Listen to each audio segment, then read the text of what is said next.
Okay, this is Sam from TikTok. So there's a car for $7,000. I want to sell my car worth 12. Can you explain that?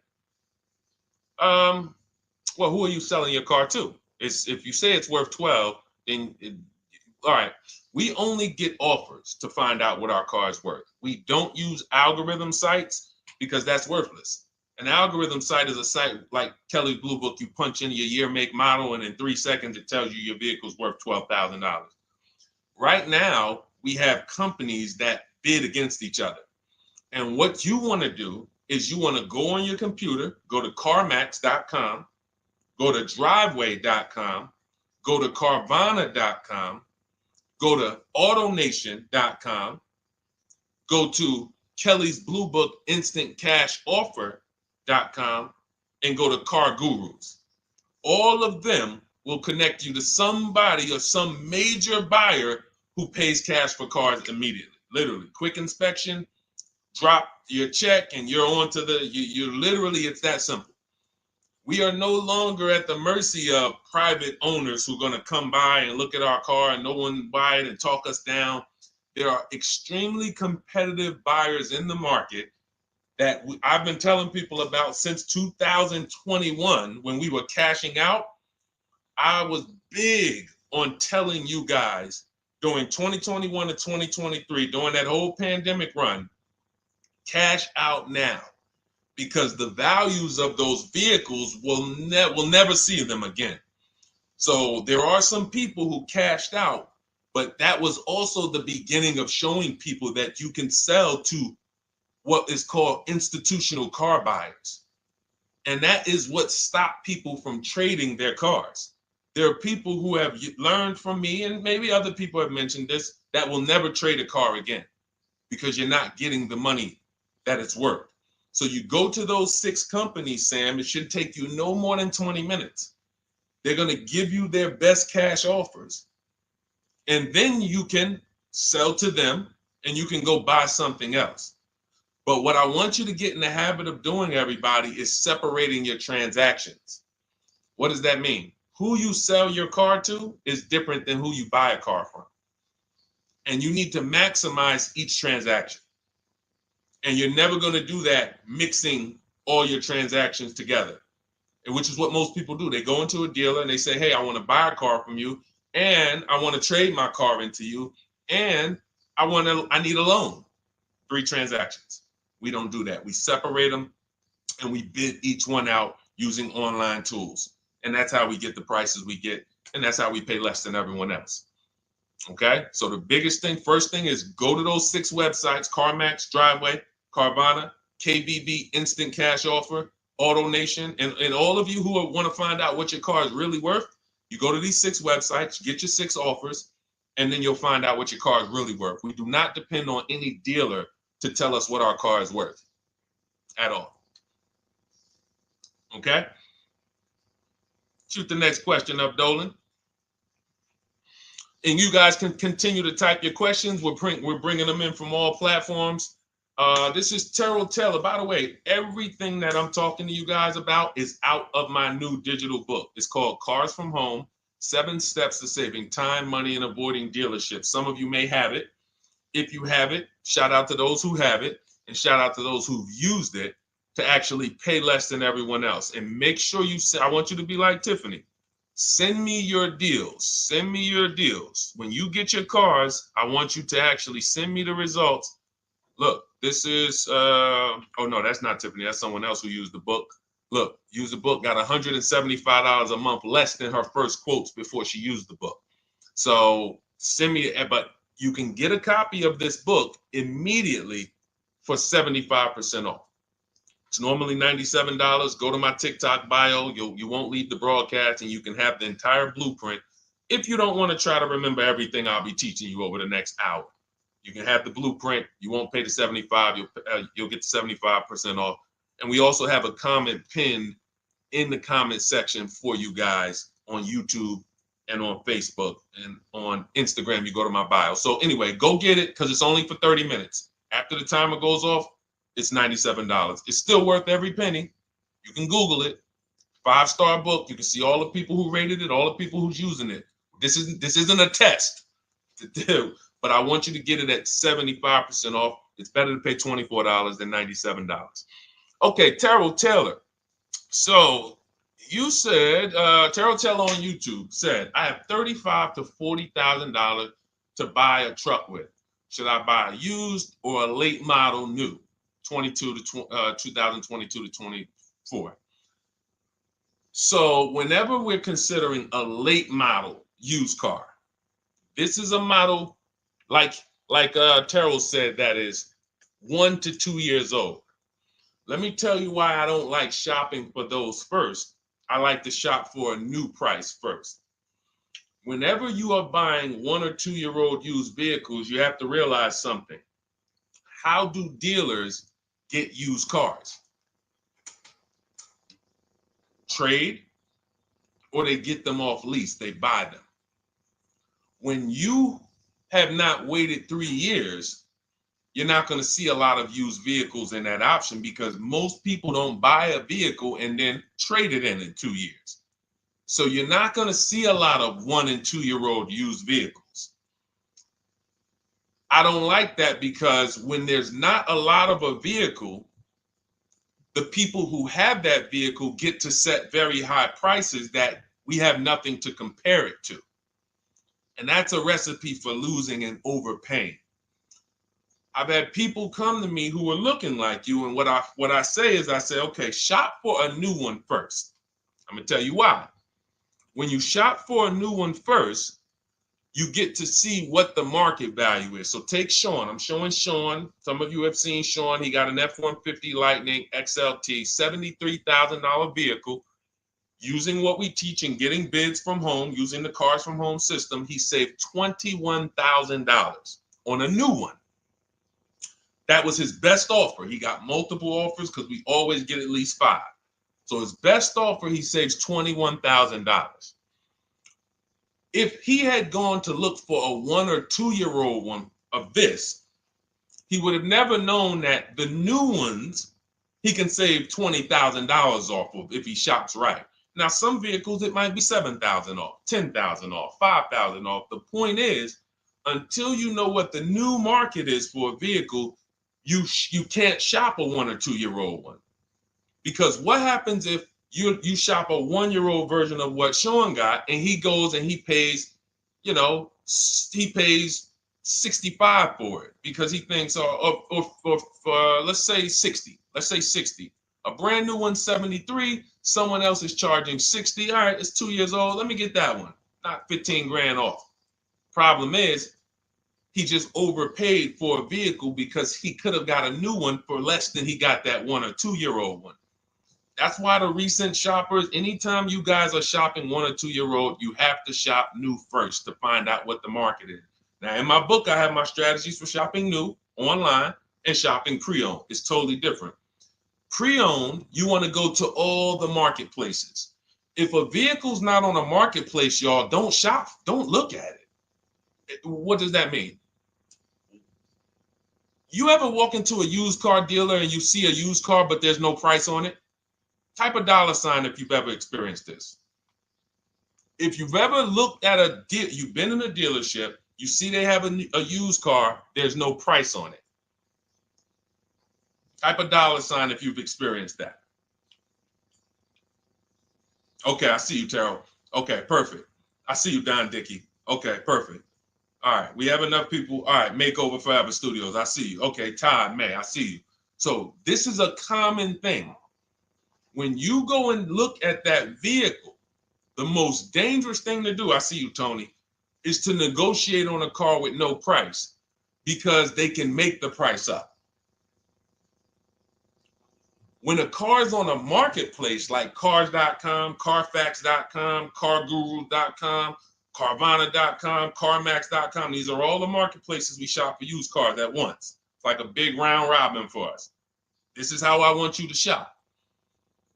Now you must be competitive or no one's coming. Now there's some people who try to pull a tactic. They'll list a car for 20. They have no intentions on selling it for 20. But they want you to come in and then they'll charge you more, fees, makeup fees and all of that stuff. That's why we always call beforehand. But we know the power is online. The competition is online. So when you're looking, Terrell, you're either deciding, all right, I'm either going to look for a new vehicle, find out what the market price is for the vehicle I'm looking for and how much I can save. What's my best offer? You need to get at least 5 offers. I'm telling you, it's going to be big differences. You have to prove this to yourself. Call around. If you want to do it manually, you don't have my book, do it manually, call around, speak to sales managers. You are going to see it's going to be a $5,000 to $10,000 difference minimum between all of these dealers' offers, minimum.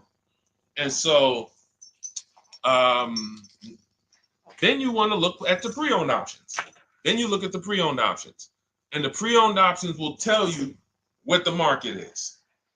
And so this is only for you who are looking at recent model cars. If you're not looking at 1 or 2 year old pre-owned, this doesn't matter. But those people have a little bit more budget, and that's okay. That's okay. But when you have a little bit more budget where you can look at a 1 or 2 year old pre-owned car, that means you have a little bit more money to lose if you make a bad decision. So that's what you want to consider, Terrell. Shop for the new ones first, depending on what your budget is, and then look at the pre-owned market and say, all right, where's the pre-owned market? But that 1 or 2 year old, you're not going to have a lot. Until that 3 year cycle comes and dealers can start buying those vehicles back off lease, you're not going to see a lot of vehicles. That's why I don't play in that 1 or 2 year old zone. It's just a dangerous zone to play in. Dealers know, we're the only ones. Hey, we the only one that got this car within 50 miles. Let's charge this for it. And then they depend on someone who doesn't know the market to come in, pay for it, and you can literally overpay by 10, 20 grand and you won't realize it until, a couple years later. Okay, great question though. Great question, Terrell. Go ahead, shoot the next one up, Dolan. Type your questions, y'all. We're going to get through as many as we possibly can in an hour. I see a lot of questions coming in. Let me try to speed it up. All right, this is Abigail from Instagram. How do I shop for cars and take test drives without feeling like I'm wasting their time? I'm nervous. Okay, first thing to realize, Abigail, you're a very considerate person. God bless you for that. You're about to spend 5 figures on a vehicle. Some of you 6 figures. I love the courtesy, but we are the prize. When you're shopping the way I want you to shop, some of you, this is your first time here. You don't even know, hey, who is this guy talking? I spent 14 years in the car business. 5 years with Mercedes, 5 years General Motors. I've been helping people buy cars and get below market deals since 2019, education-wise. I love it, but you deserve the experience. If you were walking into the mall to spend 15 grand, let's just call it 15 grand. How would you want to be treated? Like royalty, right? Right? So, but I'm going to answer your question, but I need your mindset. A lot of what we're discussing is going to be the right mindset. You are the prize. That's why I don't want you going to dealers begging for discounts anymore. I want you sitting at home making dealers bid. This is how we do test drives on new cars and leases. New cars and leases. This is how we do test drives. I have it in my book because it's that serious. You're either going to have a great test drive or you're going to have a horrible test drive experience. We call and we ask the dealer, who's the most experienced person there? Who does everybody like? Who's the person that, has been there for a long time, just has a great reputation? Oh, that's John. John is just, he's been here 20 years. Everybody loves him. Okay, can I speak to John? Hey, John, my name's Deshone. I'm interested in the Honda Pilot. I just like to test drive it. I'm in the process of deciding what I want. And, do you have this particular model? You have one there that I could test drive? John, because we asked for the best person, we're typically going to get somebody who is not going to lie, usually. Not a guarantee, but taking these steps, I know these guys. I've been in this dealership. I know most dealerships have one person there who has a good reputation and who cares about that reputation.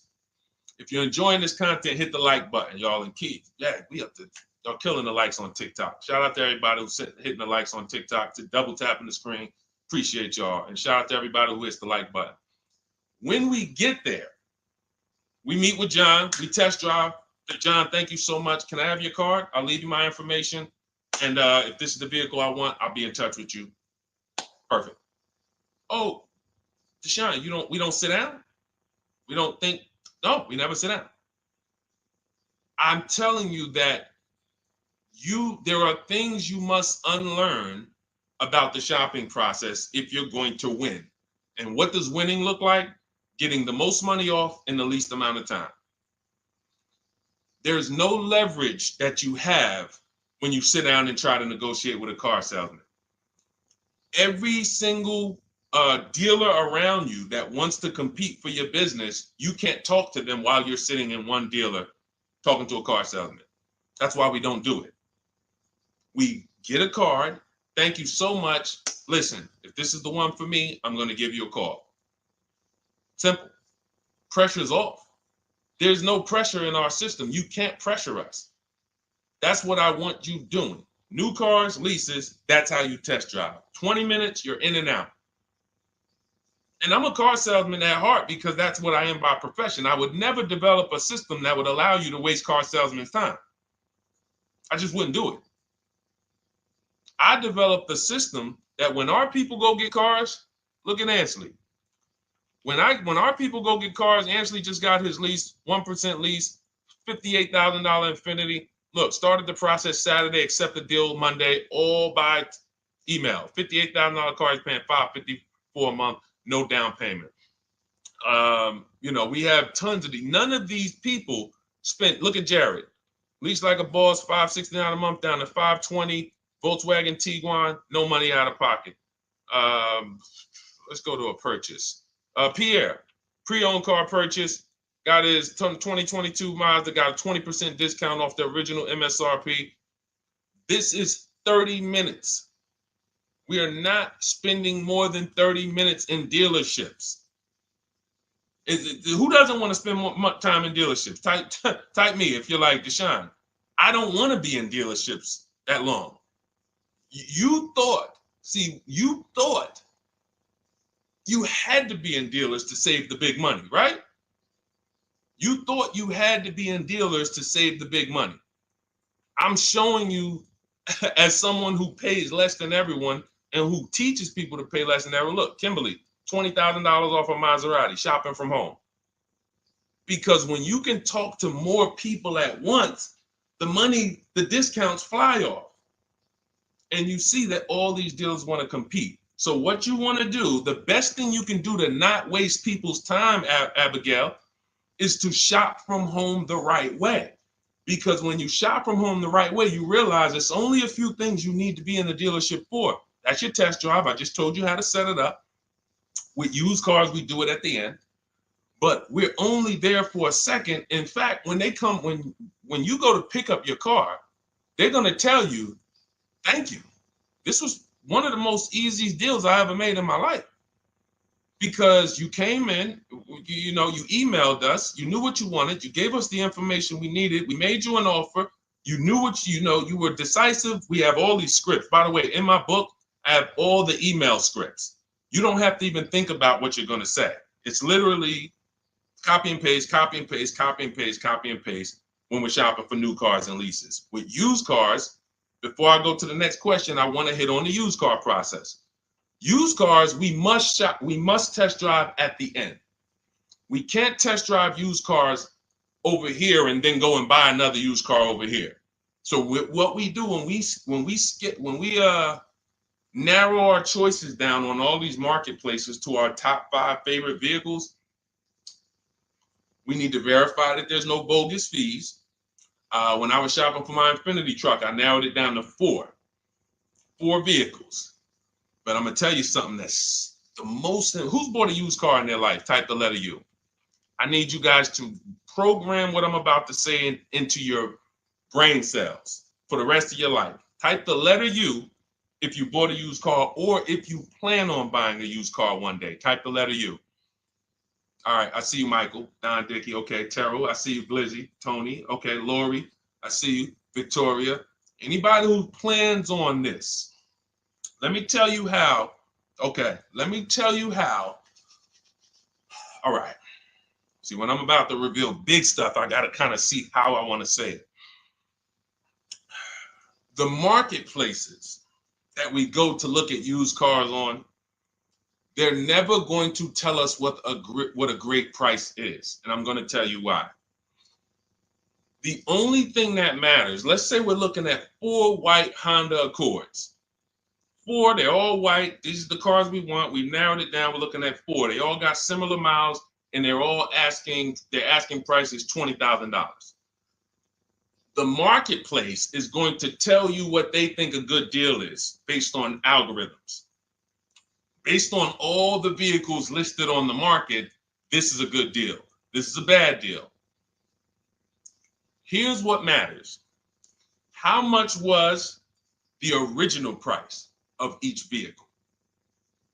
Why is this the only important thing? Because if we're looking at 4 white Honda Accords, but one of them was $35,000 when it was new, one of them was $39,000 when it was new, has a sport package, some special technology. One was $31,000 when it was new. One was $29,000 when it was new. What's the best value? What's the best value? You see how we clearly just went from, wow, all of these vehicles look the same, similar price, similar asking price. But once we found out, wait a minute, this one right here was $38,000 new. This one here has the cameras in it all around and the self-driving package, and it has the same asking price, or it's maybe $1,000 more. This is what I call the true value discount. The true value discount. And let me tell you why the marketplaces will never tell you this.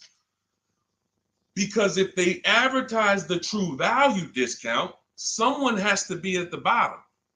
In other words, when you're looking at Honda Accords, if you could go right to the true value, who's giving me the biggest discount off the original MSRP? That means the car at the bottom, they might be giving you no discount off the MSRP. We saw that during the pandemic. It was people selling, who remembers people selling Toyota Camrys, 3-year-old Toyota Camrys for the same price as they were when they were new? There was some deal, everyone wasn't. I know a couple dealers, I know a couple general managers who run dealerships who are ethical.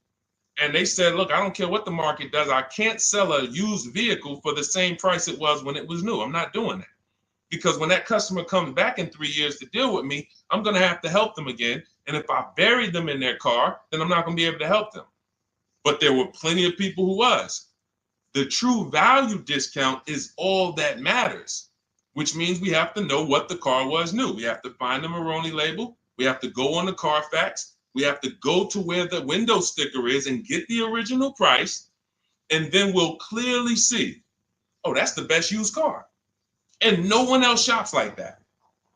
No one else shops like that. If y'all get that, type dollar signs. If you get that, what I just said, type dollar signs. That is what is important, not what they tell you is a good deal. So going back to me, when I got my Infiniti truck, 4 vehicles, all in a similar price range, all white. They were between $1,800 difference from each other, similar miles. But once I found out that one was 46,000 new, one was 48,000 new, one was 52,000, and the one I ended up getting was 54,000. That separated it. The one that was 54,000 new, they were giving me a 42% discount asking price. These are things that help you cut through the mess, the smoke and mirrors of the car business. In order for you to win and pay less than everyone else, you have to cut through the smoke and mirrors. That's what I'm great at showing you because I was in the business.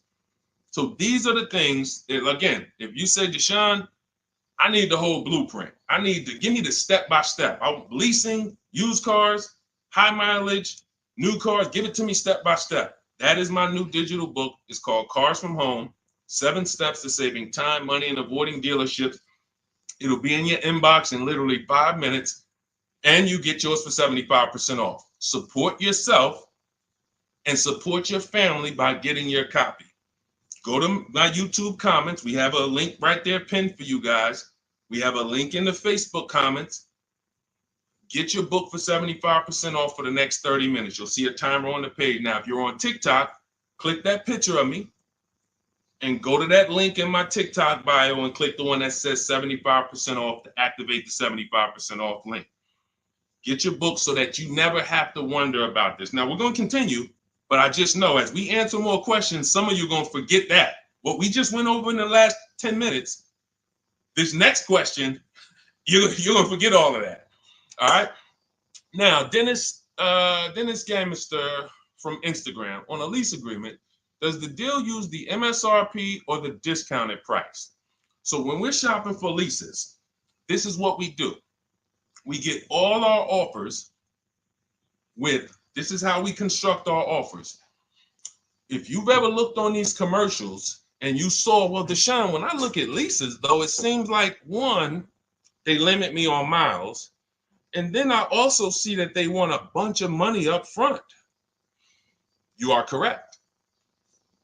But they only limit you on miles according to the miles you told them you were going to drive. They don't pick the miles for you. We select the miles. And what ends up happening is people will, because they typically don't know how to shop, they're negotiating. They'll say, all right, well, my payment's $400.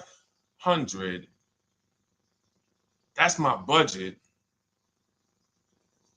I drive more than 10,000 miles a year, but I guess I'll just take the 10. Instead of paying $20 more to get 12, they'll take the 10, and then they'll say something like, if I go over, I'll just buy it. Horrible idea. Absolutely catastrophic idea.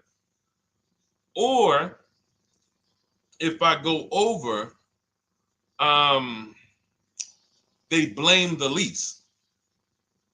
They literally will get the penalty, get the bill for the 6,000 extra miles that they used, and they're charging them 25 cents a mile now, and say, man, this is why I don't want to lease, because they limit me on my miles. No, they didn't. To save $20 a month, you pick the lower miles. You can customize leases up to 15,000 miles if you want, 18,000 miles. Look at Jen. Jen just got her lease on her Honda. Hold on, where's Jen's lease? She got an 18,000 mile a year lease. Now, the way we shop is 12,000 miles per year, only first month's payment due at signing, and we shop it taxes and fees in the payment. Jen, her best offer on her Honda CR-V hybrid, which is one of the most popular hybrid crossovers in the market, she got $512 a month, 12,000 miles. That's a 1.3 lease. We'll talk about the 1% rule for great lease deals and the 1.5% for overpaying. She gets 1.3. She bumps it up to 18,000 miles per year. But look how much more, y'all. $50. So for $50 more a month, she, instead of driving 12,000 miles, she gets to drive 18,000 miles. And she gets to drive as much as she needs to for $50. Versus her saying, you know, I'm going to take the 12 knowing I don't drive 12, and then I'm going to get penalties and, again, blame the lease. The lease is custom.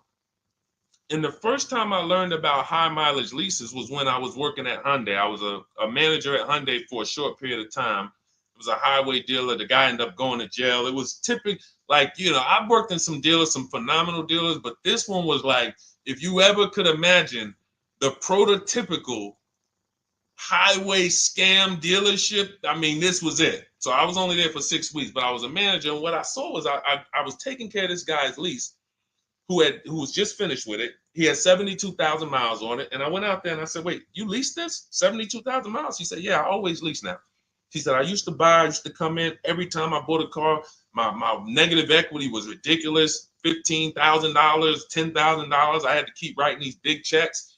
And I just said, you know, let me switch to leasing. A customer taught me about high mileage leasing. That's why when I say car salesmen aren't trained, they're not trained.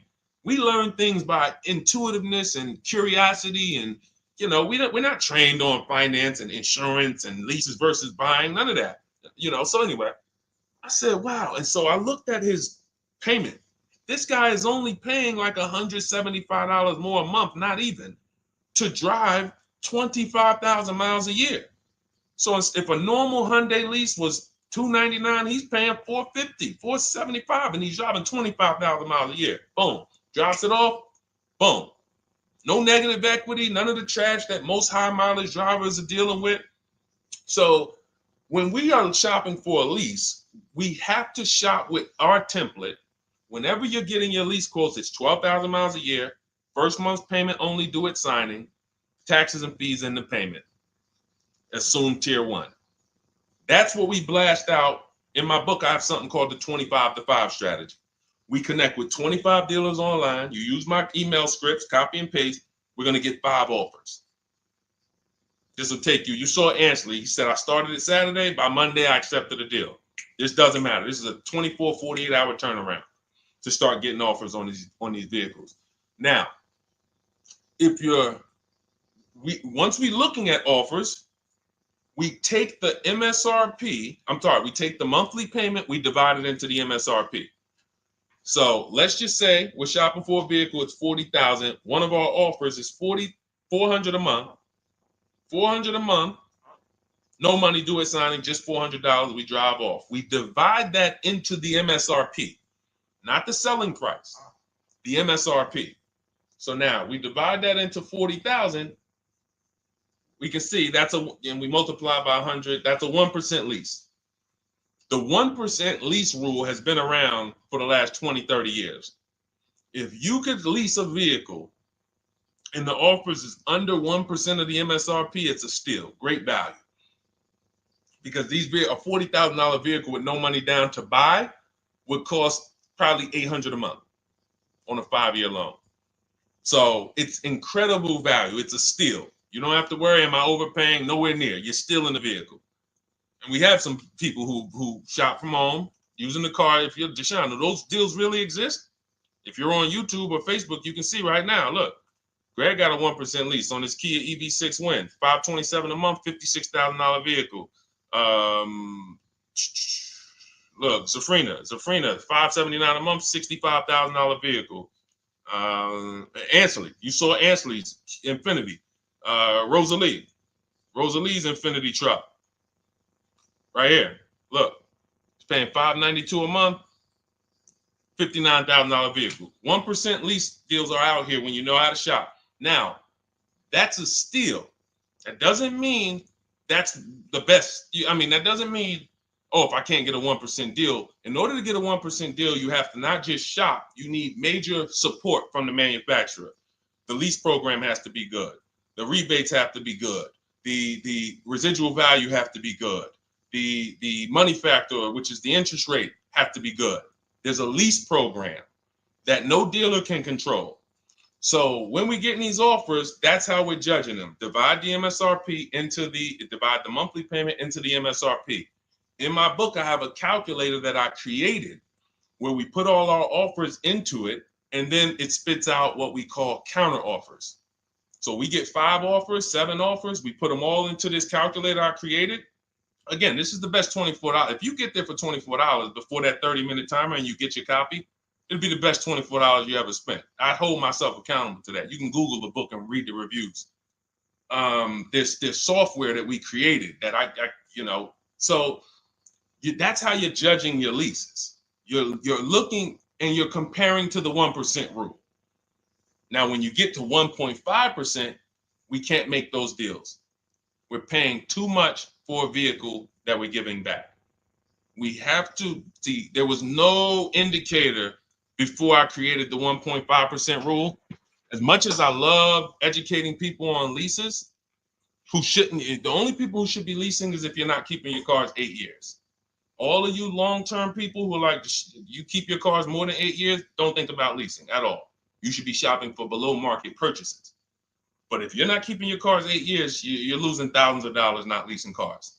Depreciation is where you lose. Resale value is where you lose. So the 1% rule is what our anchor is, but 1.2 is great value. 1.3, great value.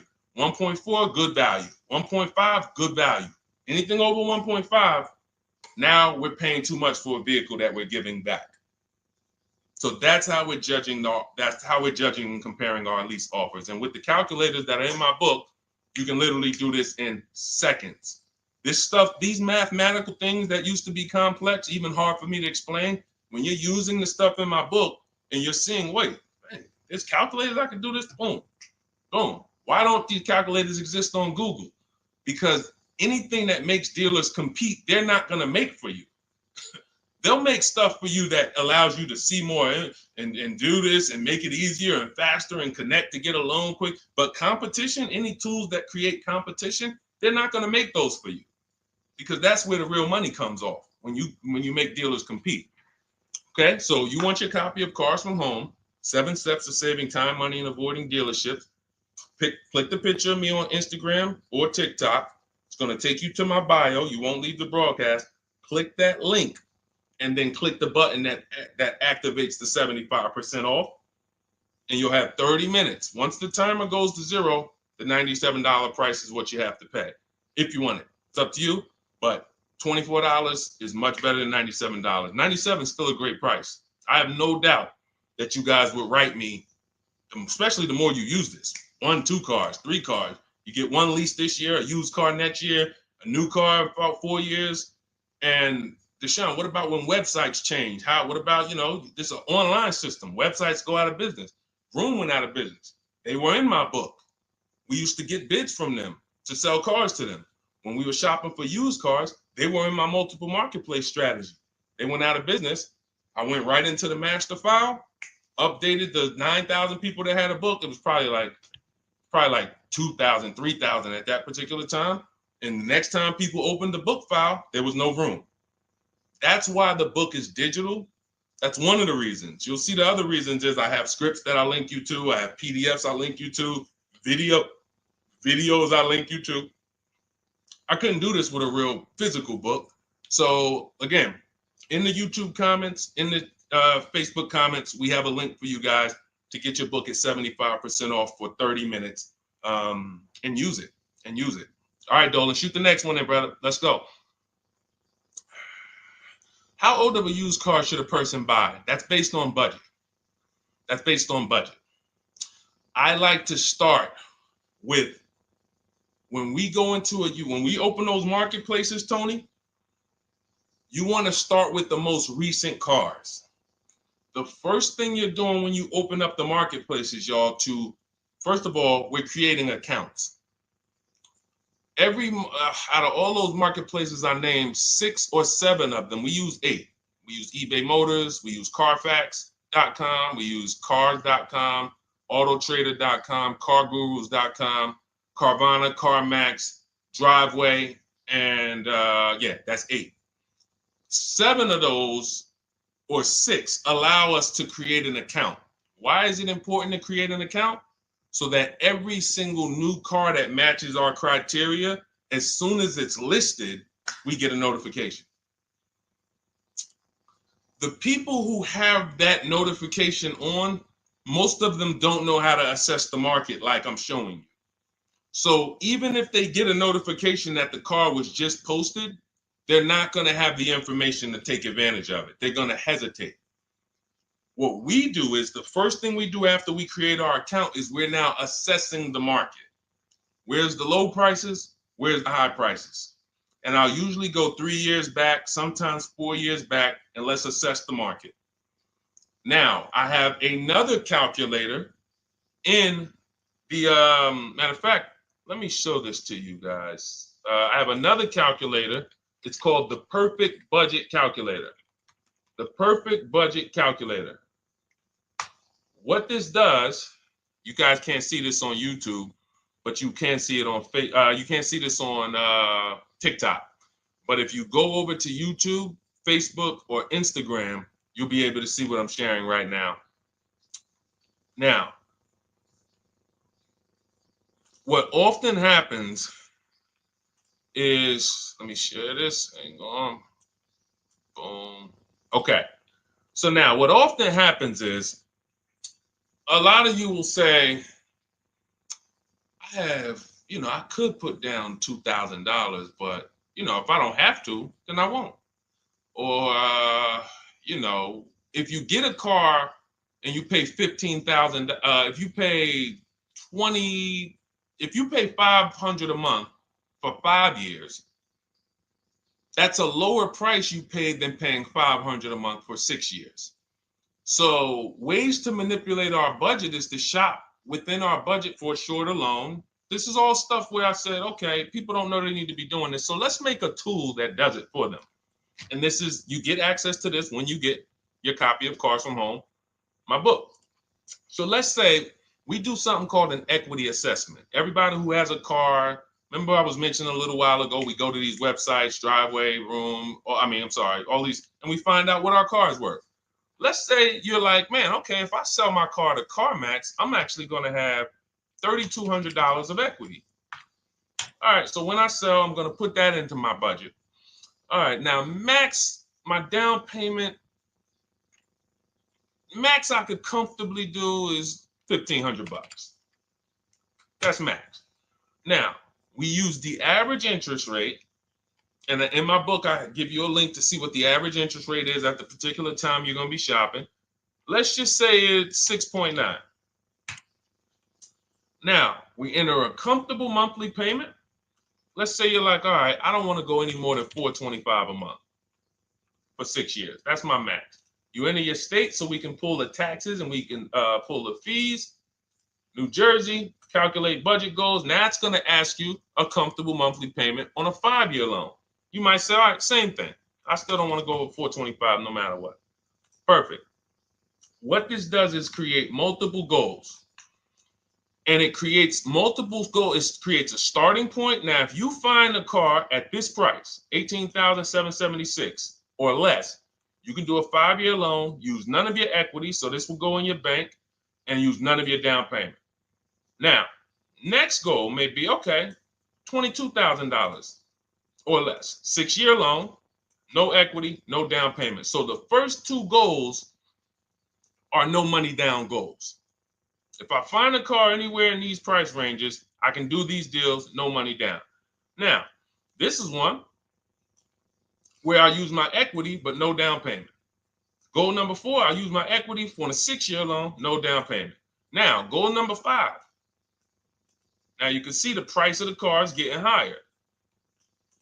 Use equity, use my use equity and down payment, but it's 5-year loan. And then here is your max budget. Your max budget, which is fine. There's nothing wrong with if you find a vehicle that, once you use this and you find the best price vehicle, as long as you are under this number, you are fine. The problem is when you go over that number. The problem is when you go over budget. All of these goals are your budget. So when I got my Infiniti truck, I got my goal out. It was my fourth goal. Now, this is how you make sure when you go out to shop, and look at the top. What does it say? You select your state determines the sales tax, will factor it in, give you precise figures. Now, you'll notice, what about the fees, Deshone? Don't all these cars charge fees? We've already factored in the taxes, and we've added $1,000 for fees. What is $1,000? The documentation fee and the motor vehicle fees. It's all in there. So you can go out and know that's my max budget. I cannot buy a vehicle, make a deal on a vehicle where my purchase price is more than $26,729. That's the perfect budget calculator. So there are certain things that I had to create. No one does them. Everything that I was referring you guys to, all the websites, I was doing this, and there was some things where I couldn't refer you to anything because it doesn't exist. We had to build it. So this is how we make sure we are shopping, whether it be for new cars, used cars, below our budget. And that's not how you make, but here's the thing. I need you, before we go to the next question, I need you to understand something.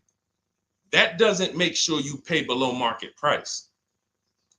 You have to combine this with getting bids, because you can be within your budget and pay over market value.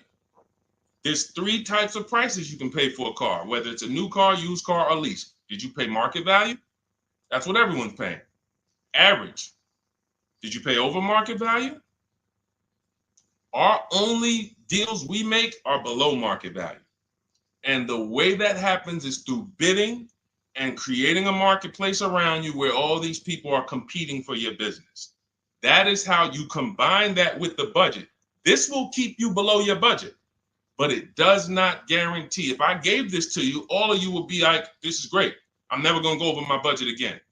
But it does not, until you combine that with getting bids for whatever you're looking for, you still run the risk of overpaying, even if you're under budget. Okay? Clear? Type $ if you're all clear before we move to the next question. And there's no way for us to do this manually. If there was a way that you could do this manually, trust me, I would have told y'all to saw me make a video about it all day on my social media. There was just no way. We had to build software. And you know, in my book, you guys will have access to at least 5 calculators for counter offers for new cars, true value discounts when you put the new price you put the original new price of the used car deal,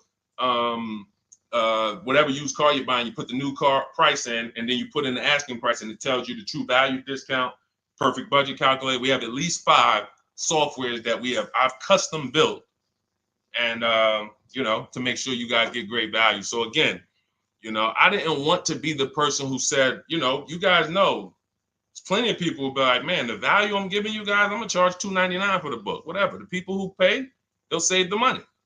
And the people who pay, there'll be some people, because some people are gonna pay, they just see value.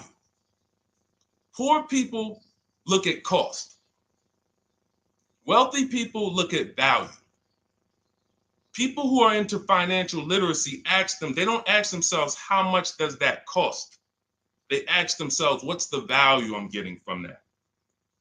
And I could have said, well, you know what? I'm going to help you pay less than everyone on new cars, used cars, leases. We'll do $200, $300 for the book. And I only want to sell it to 1% or 5% of the pie. But at the end of the day, my mission is to help as many people want to be helped. And so that's why I said, okay, $97. But even our welcome offer, you got a chance to get it for $24 if you get there before the 30 minutes is up. Okay? YouTube link, get your copy. And make sure you save the support email, guys. You see it scrolling across the screen. If, for instance, you don't get your book in 5-10 minutes, it's usually because you typed your email wrong. Reach out to my support team. They'll get you the book immediately. And soon as you pay, go to TikTok. Look, y'all see the links. Go to my bio on YouTube and Instagram. Get your copy. And as soon as you pay your $24, there's going to be a page that says screenshot this page. Right on that page, you can access your book. I want you to have the book immediately, but I also, in case you know, some of you type wrong, big thing, you know, we fat finger stuff. I want you to have the support email so that you can reach out to my team so we can make sure that book is in your inbox so you can use it and start saving money and building confidence. Okay, Dolan, next question, man. Let's keep it rolling. Okay, there's something about Mary on Instagram. I bought a car as is, and in less than a month, motor lock, can I sue for selling me a lemon? I'm not a lemon law attorney, but that is not what a lemon law case is based off of, in my understanding. Lemon law case is based on you buying a vehicle and the same thing continuing to go wrong at least 3 times. You know, that's a general overview of, you know, what the lemon law process is. And if y'all are enjoying the broadcast on TikTok, can y'all just double tap the screen and keep running those likes up? Every time y'all do that, y'all help TikTok bring more people here, and I appreciate it. If you're going to spend some time with us and, you know, every time just you hear something you like and you're like, man, we got to share this. Oh, and shout out to Madhu for sharing. Here's the thing. I made a video about this the other day because a friend of mine got a used vehicle and the transmission went out on him in about a month. So it wasn't the engine. But when you buy a vehicle as is, it's very tough for you to have any recourse, anything that you can do, because you're signing a contract that specifically says as is. It's very tough. What I would do if I was you, because the damage is done. I just find out what it would cost me to put a used engine in the vehicle, rebuilt in a used engine. You know, salvage yard. You need to, and especially if you're buying cars that you're paying cash and you're buying as is cars. These are probably cars that are under 10 grand, 12 grand. You need a mechanic.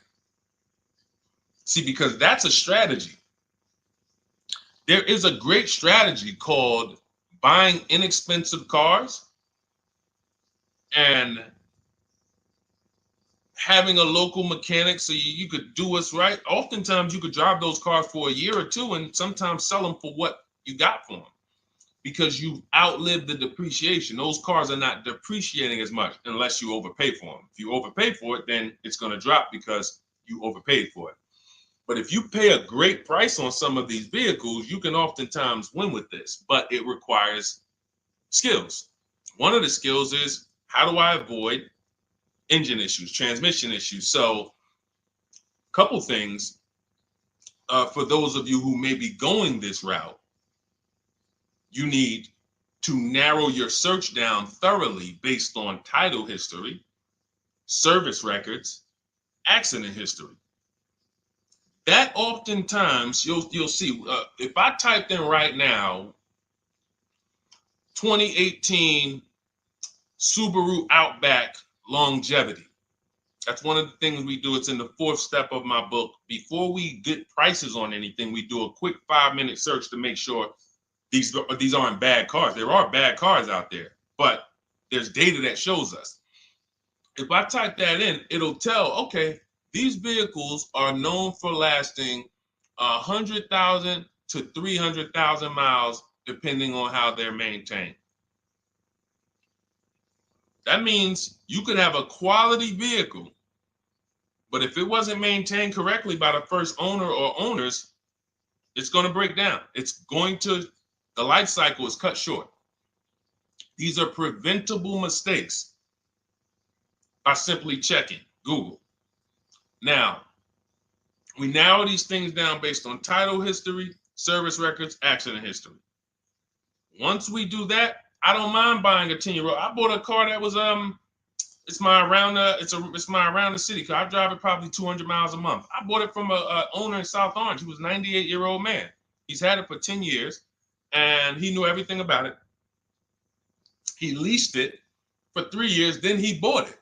So he's really had the car for its entire life cycle.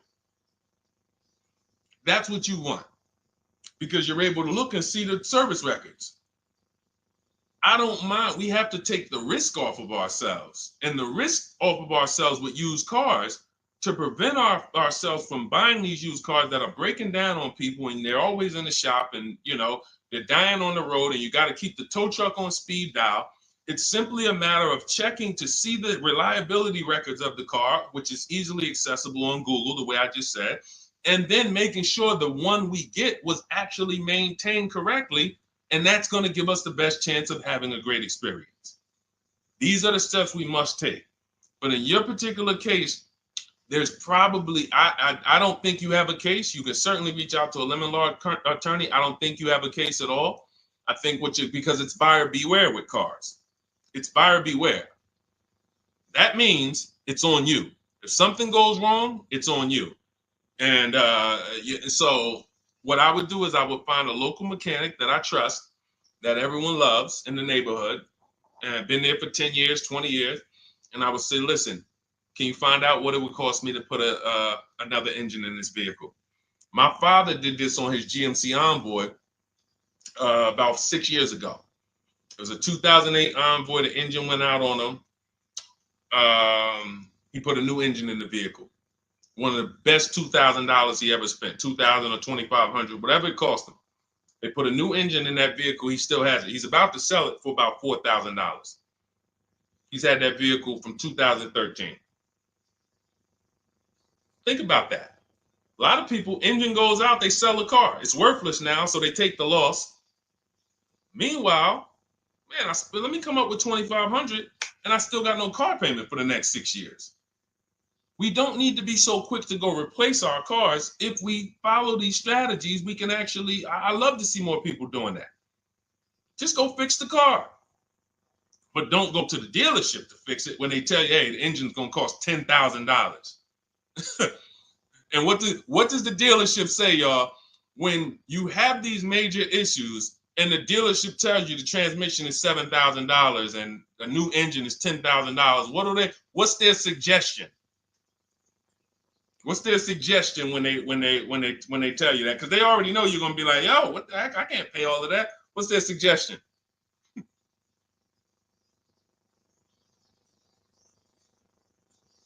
Let's see, let me give y'all some time to type. I just want y'all to know, like, this is how the system works. So I know somebody, look, thank you, Jay June. Trade it in. Thank you. You see how we can, oh, look, NY Anderson, buy a new one. So what they do is, exactly, Victoria, they're going to suggest a new vehicle. So if we know, now watch this, as your vehicle is worthless, you don't have any opportunity to put it on a competitive market to see, well, how much would somebody pay for that? They've already assessed the value and they want to structure your deal, have you take that major loss for that engine. They're going to put the engine in for a lot less than that and they're going to resell it, and now they sold you another car. When you could have just literally went to a mechanic, got a rebuilt or got a used engine, put in that vehicle, cost you $2,500, maybe $2,000, and literally you're on the road for another couple years with no car payment, keeping money in your household versus now I'm in another $400 a month payment. Okay? This is what it's about. And if you're like Deshone, well, I don't want to keep a car that long. We talked about you earlier. You shouldn't be buying cars. Because the keepers on here who keep cars 8 years, 10 years, who has a car they've had in their driveway for more than 8 years? Type the number of years. I want to explain something we're going to help a couple people learn a lesson here about themselves, because they're going to be like, they're going to realize they're not keepers. Look, look, we need to show people, because some people think, oh, I keep my cars a long time. I keep them about 6-7 years. We need to show that that's not a long time in the world of cars and depreciation. So Michael, 15 years. Michael got a car that he's had for 15 years. Let's go. Type the number of years you've had it if it's more than 8. Look, Vancia, 11 years. Let's see. See, a lot of people don't keep their cars. Look, NY Anderson said, I drove my last car 14 years. All right, Connie, 15 years. She has a 2004 Chevrolet. Tony on Facebook, 2006. Now, watch this, y'all. If you ask me, Deshone, what's the way to get the most money out of a vehicle? It's to do what they're doing. Tanaya, 9 years. No, Renata, not less than 8. Not less than 8. We're trying to put you into a different we're trying to help you see the category you should be in. Look, 9 years. Donna, 15 years. What's so important for y'all to see about these people is that they have beat depreciation. And that means whatever their vehicles are worth today, a year from now, they're going to be worth about the same. If their vehicles are worth $4,000 today, a year from now, they'll be able to still sell it for about $4,000. But the thing is, they're trying to get the most money out of it because the cost of replacement is expensive compared to what they're doing. No matter how much they got to pay to keep those vehicles on the road every year, a little couple $100, maintenance, whatever, it's nothing compared to going and getting a new car and bringing hundreds of dollars a month or thousands of dollars in the form of cash out of our household. And everyone's not going to do that. And that's okay. You should not be buying cars. You should be shopping for below market leases. Because again, there's 2 ways to save money. Do what the keepers do. You just saw all the keepers. We shouted out all of them. And the other way is to go in and not tie money up in the vehicles in the first place. When you look at somebody like Danielle, she's driving a $44,000 Audi, 2024 Audi A3. That vehicle is $800 a month to buy, no money down. $800 a month for 5 years, maybe $700 a month for 6 years. She's paying $550 a month. She didn't tie up the money in the first place. That's the name of the game with leasing. Bonita on her Telluride. This is also to show you it doesn't matter what the market does. The market could be up or down. We're going to pay less than everyone. This is Bonita. She got a Kia Telluride during the pandemic when everybody was paying ridiculous prices. That's why I show her 2022. Look at the date. She said, I'm driving my dream vehicle, $600 a month. People were leasing. And I know if somebody watching this and they're like, if you leased a Kia Telluride during the pandemic, you are not paying what she's paying with no money down. I know it. I know it. People were DMing me, Deshone, I want a Telluride. They want $900 a month for them. I know people weren't paying $600 a month, but she came in, used our bidding system, used the same strategies you're going to have access to in my digital book. She got $600 a month from home without being in a dealership. Her dream vehicle. This is how you win. You're either going to not tie up your money in vehicles, you're going to drive new vehicles that don't have problems because they're always under warranty and you're paying cents on the dollar compared to people purchasing, or you're going to be a keeper like Michael and like Donna and like the people who said, okay, I'm keeping my vehicle this long. That's why in my book, it's 7 steps. But the first step is to ask yourself how many years you're keeping your next vehicle. That is the first question I would ask you if you and I were shopping together. My first question to you would be, Michael, how many years you want to keep the next vehicle? 8 or more or less than that? If you said to me, Deshone, I'm going to keep it at least 8. All right, let's go for the purchase. New or used, depending on budget, but we're purchasing. We need to find a below market purchase. If you said, Deshone, I'm 6 years max. I can't see myself keeping a car more than 6 years. All right, we're going to shop for a below market lease. Because the money you're going to spend in a below market lease, when you get these below market lease deals, not commercial leases, not what you see on advertisements. Those are ridiculous prices. We don't pay those prices. None of these people that you see, Greg, Charles on his Palisade, none of these are advertisements. They're thousands less. But when you're putting money in the cars and you're driving brand new cars, this is how it was for me when I was 22.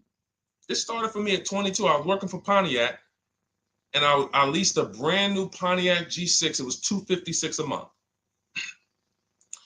$256 a month. It was like a $21,000 vehicle. Same time, I had a friend of mine. She got a I don't want to say it because she might be watching this, and this is no shot at her. I didn't understand enough to teach her back then because I was new in the business. She went and she bought, let's call it a Honda Civic.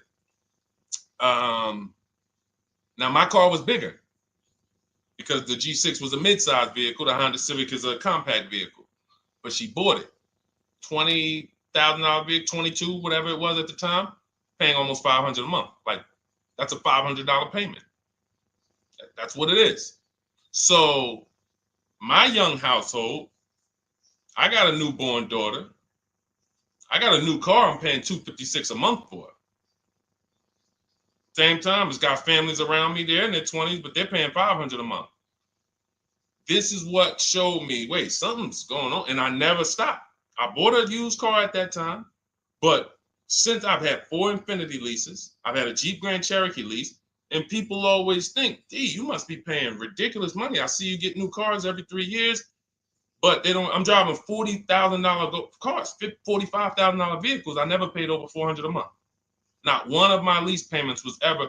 I remember I got this Jeep Grand Cherokee, and it was a $35,000 Jeep Grand Cherokee Laredo, 2018. When I got my offers, the best offer was $330 a month. 12,000 miles per year. And that's what I was driving. If I was driving 15, I would have bumped it up to 15,000 miles per year. I got $330 a month. I went in there and I gave them $330 for that Jeep Grand Cherokee and I drove off. $35,000 vehicle. This is what I'm telling you guys. This is what is called deal structure.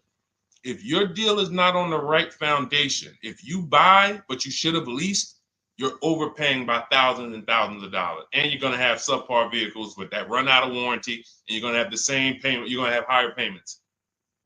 I need you out of these two categories. I need you in one of these two categories. I'm either going to keep my vehicle long enough to beat depreciation, 8 years or more, or I'm shopping for a below market lease. I'm not going to be stuck in the middle no more, buying vehicles and then selling them while they still have a loan on them, negative equity and all of this stuff. This is paramount. Okay, the buying versus leasing thing. I need most of you to put this to bed today. And I think I'm one of the only people that goes into buying versus leasing by the numbers. It's not opinion based. It's not, oh, I think you should lease if you're, depending on the car here, it doesn't matter the car. Doesn't matter the car. You can see Teddy's, let's show Teddy's luxury. Teddy got a BMW. Doesn't matter. He wasn't going to keep it 10 years. Look, goes on a BMW 2024 i4 M50. It's a $73,000 vehicle, $856 a month. $856 a month. Look, he said the dealer's initial offer came in at $937 using the counter offer calculator. Using the counter offer calculator, he counted at $829, $856. If you just jumped on the broadcast, I showed you some of the calculators that I created that are in this book. In my book, there's a reason it's 5-star rated. There's a reason people that you can go read what your peers say about that book. Get your copy for 75% off. It's in my TikTok bio. Click that picture of me. Click the link. Same thing on Instagram. Go to my bio. Click the link, and you'll see a button that activates the 75% off book. And if you're on YouTube or Facebook, it's in the comments section. 30 minutes only. Get your book so you can have access to all of this. Unless you just have an incredible memory and you can remember everything we talked about over the stream, but none of you can. I know none of you can. That's why, I couldn't even do it. It's just too much. We're talking about used car strategies, new car strategies, lease strategies. You guys, you're not gonna remember all of that. But anyway, let's go. All right, I think we got time for a few more. Go ahead, Dolan, keep it rolling. Make sure you guys screenshot the support page. As soon as you pay for your book, the book is on the thank you page. Remember that. I don't want you, I send you the book 2 ways. As soon as you pay, it says access your link below, open it. You can click it and save it right to your phone or computer right then and there. If you do not save it right then and there, make sure you screenshot the support page or use the support email that's scrolling through the screen. This is not for questions. Do not send me general car questions here. I don't answer questions by email. That is strictly for those of you who have your book and you're like, or you paid for the book and you're like, okay, where is it? It's usually because the email was wrong. That's okay. Hit that support email so that my team could send you the link out so that you can have your book today and start digging into it and using it. Even if you're not shopping right now, you can still map a plan out. Go ahead, Dolan, shoot the next question up.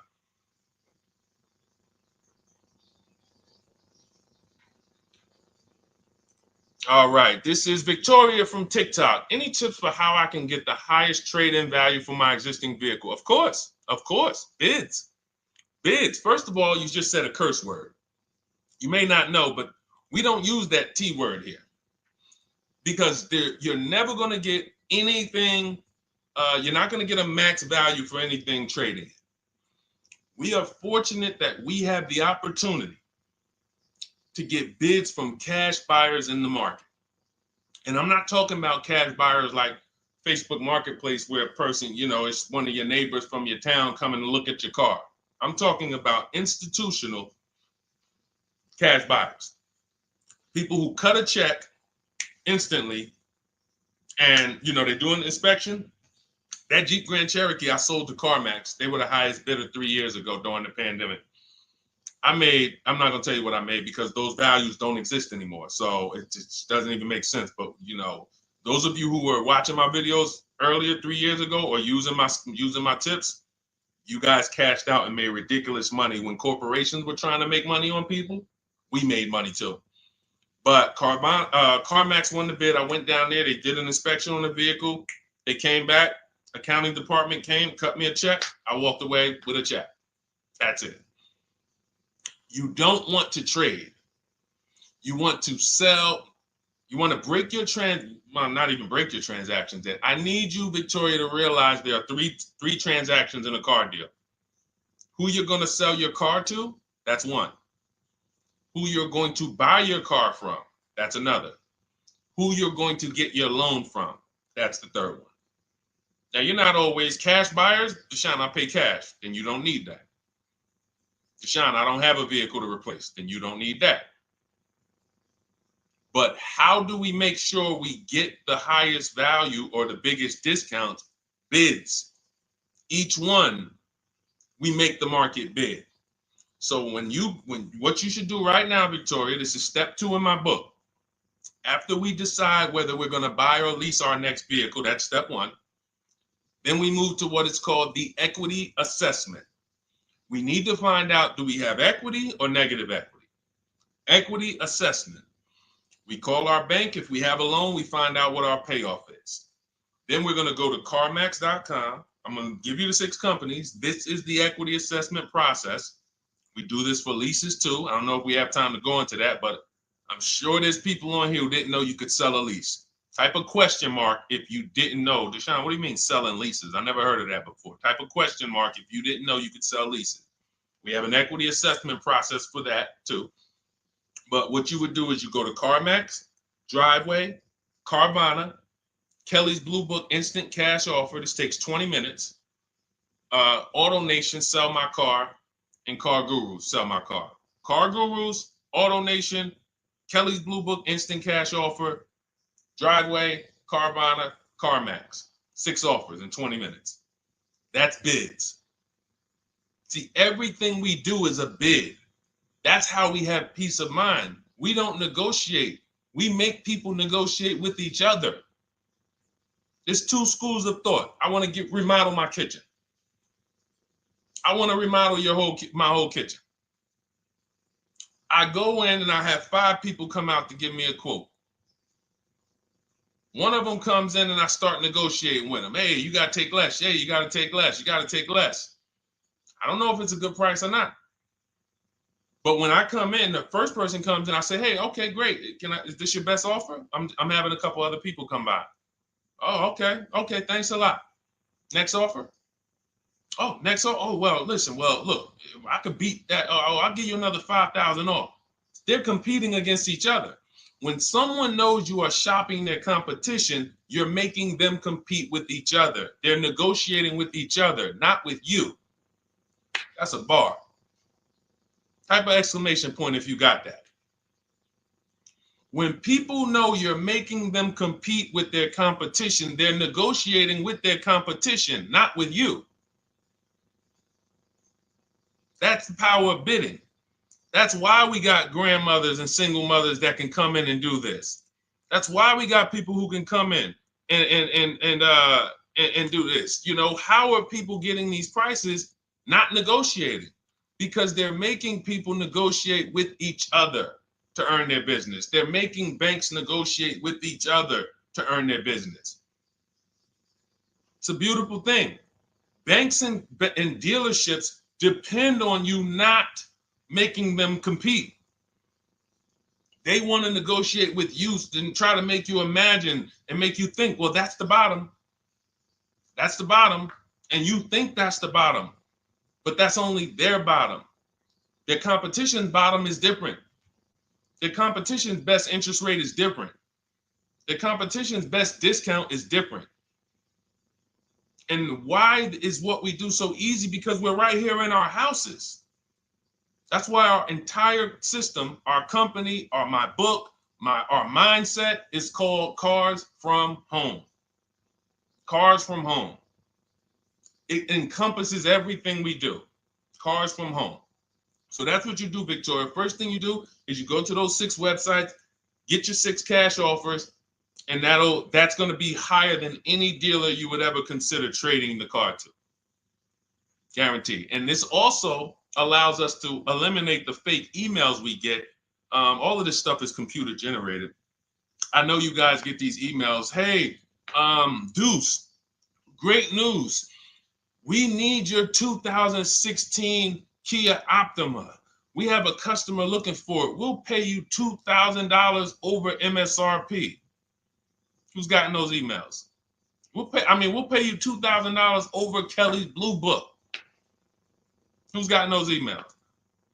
Deuce, the list is CarMax, Carvana, KBB Instant Cash Offer, Driveway, Auto Nation, and Car Gurus. Car Gurus. That's step 2 in my book, the equity assessment process. This is stuff we do before we start shopping. Decide whether we buy or lease is step 1. That's going to put our deal on the right foundation. Step 2 is the equity assessment. Everything we do is a path. It's a clear, easy path. Okay, so yeah, I forgot the question that I just asked, but let's go. I could already tell. See, I could tell when I'm winding down because y'all could tell stuff will start blurring to me. That's why I'm like, see, and if that happens to me, I know it happens to you. Like that's why I'm like, listen, grab your copy of Cars from Home. It's a digital book. You'll have it in your inbox in minutes. It has it's continued updates. I probably updated that book 5 times since we originally launched it. Added calculators to it. Those weren't in it originally. I've added the calculators. I'm committed to making stuff better without being like imagine this. Oh, well, you bought volume 1 of Cars from Home, but I just put a new tool in, guys. Now you're going to get volume 2. And now every time a website changes, you got to get volume 2 and volume 3. And 5 years from now, you're getting volume 9 each time. It's like, no, literally one-time cost. And I can't tell you if that'll be around forever. I can't tell you that. I can't tell you 3 years from now, I'm going to be giving free updates of the book. I don't know. But I know today, that's what it is. Everyone who gets their book, you get free updates as I update the book. Because there's value in that. There's value. I could send an email out to people every 3 years and ask them, hey, did you enjoy the book? They're going to say, hey, yeah. Well, here's the thing. My new version is this. There's value in that. It could just be $24. They're already a believer. Someone who used the book's already a believer. So they'd be like, yo, the new version, oh, I'm about to shop again. $24. I'll pay it again. It's the best money I ever spent. But for now, I'm not doing that. Those of you who have the book, you will get free updates, and we'll keep you on the list to make sure you always get free updates of the book. So your link for 75% off is in the YouTube comments. It's only good for 30 minutes. It's in the Facebook comments, and it's in my Instagram and TikTok bios. Click those links in my bio. Click the button that says 75% off my new book. Get there before the $97, before it goes back up to $97. And make sure you save the support email, guys. Screenshot the support email. It's scrolling across the bottom of the screen. If that book is not in your inbox in 5 minutes, I want you to email my support team. Make sure you check your spam. And I also want you to, as soon as you purchase, you'll see, I say, hey, access your book below. So there's a link where you can click, open it up, get your book immediately if you want to download it, but I also email you a copy. But make sure you save the support email just in case. And again, that email is not for questions. Okay, it's not for car shopping questions, nothing like that. That's only to make sure you get your book. Okay, so great. Listen, great job. We've been on here about 1 hour and 20 minutes. Great questions. You guys know I like to go into detail in these questions. I would love to be able to get through 100 questions in 1.5 hours, but that's just not the way it works. We're not talking about buying, $100 items here. If we were talking about house buying, we'd have to go into detail. These are major items. This is the most expensive item y'all are going to buy behind your house. Think about that. And think about how many people are there to protect you when you buy a house. Think about how many people have licenses. See how that question got asked earlier? Can they sue if it was a house and they did you wrong? Sure. You can go before the real estate commission. People can lose their license. People can lose their ability to practice real estate. If they did something unethical, you can bring them before a court and a judge, and you can have recourse. You can get, justice. Cars, you got nobody. No one's licensed. The person who's helping you buy your car that you're sitting there negotiating with, which I want you to stop, they might have just got that job. And they didn't get that job because they're a finance expert and they're someone who understands how to help you, because they're not going to ever make you compete against. They're never going to put you in a position where you can make them compete. They'll say, hey, let's negotiate. But here's the thing. That person just got a job because, you know how many people walked in a dealership with a good smile and a good personality? 2 weeks later, they're selling cars. These are the people that are helping you. They're not licensed. They didn't go through school. They didn't go through ethics training. They didn't go through any of this stuff that realtors and brokers have to go through to help you buy houses. So when you get your car, it is on you. That's why you want me working with you. You want my blueprint. You're not by yourself. You're watching my videos. Once you get my book, you can stop watching my social media videos. I don't want you watching my social media videos if you have my book. It's just going to confuse you, because what my social media videos do is warn you what not to do. That's what my social media videos do. Don't do this. The worst thing you could do is this. The worst thing you could do is this. Don't do this. My book is teaching you what to do. It's telling you what to do. It's not an education book. It's a do this first. Step 1, do this, do this, do this. Step 7, hey, congratulations. We're taking delivery. We're not focused on that. So once you get my book, you don't have to watch my social media videos ever again. And I want to say that because a lot of people will get the book and still be watching them and trying to piece it together. You got my blueprint. You don't need those videos anymore. Okay? So always a pleasure, y'all. God bless you. To those of you who have your book, make sure you email me when you pick up your cars, send me all the details. Deshone, check this out. This is what I got. This is what I paid, so that we can bring you guys into the stream and continue to tell everybody about you. So about the results. All right. God bless y'all. I will see y'all on the next stream. Always a pleasure.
All right, hang on.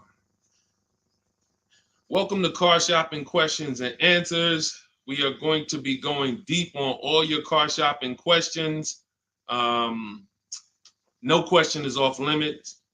And if you don't know me, my name is Deshone the Auto Advisor. We're already up and running on TikTok. We got our first couple questions about to come in, but I need to get back on Facebook because we have to start Facebook, YouTube, and Instagram at the same time, or it's not going to work. So let me it's all good. Stay right there. And I want you guys to start typing your questions. We'll be here for a powerful hour, and I'm just going to go through as many questions as I can in an hour. And we're going to be talking inside stuff. I don't hold back. Some of you know who've been on the stream with me. I do not hold back when it comes to questions and what we do here. So let's just go on Facebook. All right. Hang on. Let me throw the link up. Perfect. Yeah. All right. Okay. We're good to go. Dolan, you can bring the first question in. And let me give a new. Welcome, Facebook. We're on 4 platforms right now going live for car shopping questions and answers. Type your questions in below, and we're going to make sure we get to them. All right. It's not easy getting 4 platforms live at the same time. And we have 2 TikTok channels that we're live on at the same time. So everything we'll be talking about is out of my new digital book, Cars from Home, 7 Steps to Saving Time, Money, and Avoiding Dealerships. I have a special link for you to get a copy at 75% off in my TikTok bio, in my Instagram bio, or in the YouTube or Facebook comments for the next 30 minutes. Let's rock and roll. All right. First question comes from Scott on TikTok. I'm trying to buy a new pickup truck in New Jersey. Not sure how to do it. Well, the first thing we want to do is decide whether we're going to buy or lease. If you're keeping this truck longer than 8 years, then you should be buying. Once you decide whether you're going to buy or lease, and that's how you're going to avoid depreciation. Like you could save a ton of money on this truck, but if you trade that truck in 3 years, 4 years, you're going to lose a lot and you're going to just be buried because you're losing too much over the first 5 to 7 years of the truck's life cycle. So if you're like Deshone, I'm keeping it more than 8 years, no need for me to think about leasing, all good. Now we're going to move to what we call the equity assessment. Do you have any vehicle that you own right now that you need to replace? Because there's a word that we don't use here. Some of you know who've been on the stream with us for a while. What's the word we do not use? Starts with a T. There's a word here. See, so, and I'm moving you through this process. So Scott, I want you to see this is a process. It's not we don't wing it here. So there's a word we don't use. You already decide whether you're going to buy or lease. Let's see. Does anybody know? We might have a lot of new people on here today. Thank you, Brenda. Trade in. Brenda got it. We don't trade in vehicles. Because again, when we start talking about getting all the money on our car deals, we got to realize something. We got to get all the money from each transaction. That means the car we have right now, if we don't get the most money for that, we lost money. The loan we may be getting, if we don't get the lowest interest rate, we lost money. And the car we're buying, if we don't get the best price, we lost money. So what we do is the equity assessment. Let me know if you have a vehicle you're going to be replacing. We would make sure we go online, we go to bidders, and we find out the highest bid we can get on our vehicles. Takes us 20 minutes. 6 major websites: CarMax, Driveway, Carvana, Kelly's Blue Book, Instant Cash Offer, Car Gurus, and AutoNation. These are people who are fighting tooth and nail every day to buy cars. So we get bids from them. Now, let's move in. Let's say you don't have a car to replace. Now what do? Well, let's look at how we're going to pay for this truck. Are we going to, let me turn on airplane mode to make sure I don't get any interruptions. All right, how are we going to pay for this truck? Are we going to buy it cash, or are we getting a loan? So if we're getting a loan, then we need to see, are there any special interest rates on this truck we're looking at? If there's 0%, if there's 1.99%, that eliminates us from needing to shop for a loan. That's called a subvented interest rate. No one's beating it. So when you guys see like Honda, if a vehicle you're shopping for has a 2.99% interest rate, 1.99, that eliminates us shopping. But there's one parameter we must look at in the fine print. What's the term? Is it for 3 years? Is it for 5 years? If they give us 0% for 3 years, a lot of people can't afford that payment. Interest is great. There's no interest. It's free money. But you got to be able to afford the payment based on the term. Then we move into looking at, is this a quality truck? It's a very important step. Let me tell you what happened. People used to buy Range Rover. When I worked at Mercedes, we had a Range Rover dealer right next door. People come in and get a great deal on a Range Rover, come in, feel like, okay, I won. That truck's in the shop every 90 days. Every 3 months. Lights going off, it's on a flatbed. We had people going in that dealership, literally. Maserati had a couple models, same thing. But there are domestic models too. There are import models. There are Japanese models too that have issues. So what we do is we do a quick search, takes us 5 minutes. Nothing that I'm talking about takes more than a couple minutes. In fact, our entire process to buy cars that I teach, my 7-step system, is 90 minutes to 2 hours. You can get the best, you can get below market deals on any vehicle in no more than 2 hours. So, but we can't get a below market deal and then find out we bought a bad vehicle. That means we lost. So whatever truck you're looking at, you would type that truck into Google and you would type, for example, 2024 Chevy Silverado, and you would type in initial quality. Initial quality, guys, is going to tell us what the data says about the vehicle in its first 90 days. That's initial quality reports. That means when people get it, all the owners, the thousands of owners that are buying this vehicle, what are they saying in the first 90 days? Are they saying the electric, are they saying it's hard to manage? It's too complex, there's issues. Initial quality we look at and we skim Google to see if we see any red flag articles. Then we switch initial quality to reliability. Reliability is what are people saying the first 3 years? Does this vehicle have a history in the first 3 years of having issues? Maserati owners who was buying these Ghiblis and buying things back in the day, the Quattroportes that were having issues, they would have saw that.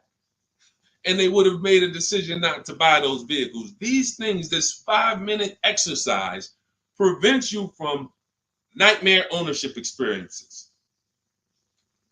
Paying less than everyone is one part of this deal, guys, of what I want you to get. That's one part of it. Getting a quality vehicle is the other side.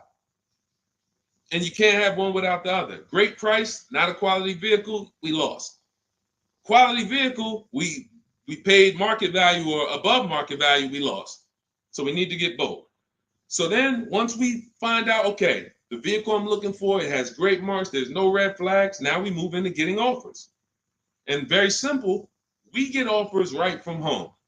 That's why everything I teach is called Cars from Home. Cars from Home. It's a mindset and it's also a process. We sit down here and we contact dealers online. I have something in my book called the 25 to 5 strategy. That means we're connecting with 25 dealers in 20 minutes and we're going to get 5 offers.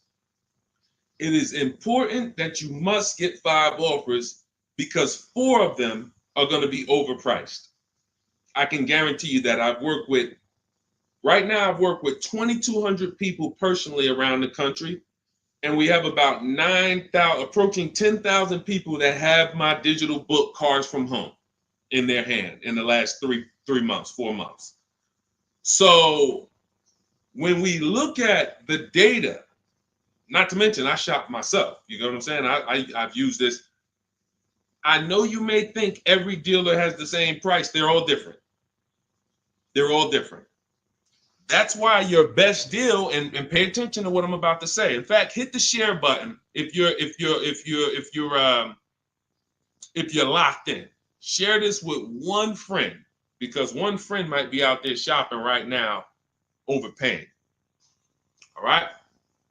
Oftentimes, the dealers that are the closest to you are not going to give you the best offer because they think they own you.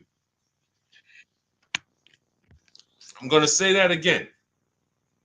When a dealer sees your zip code come in, when I was in the dealer, we used to get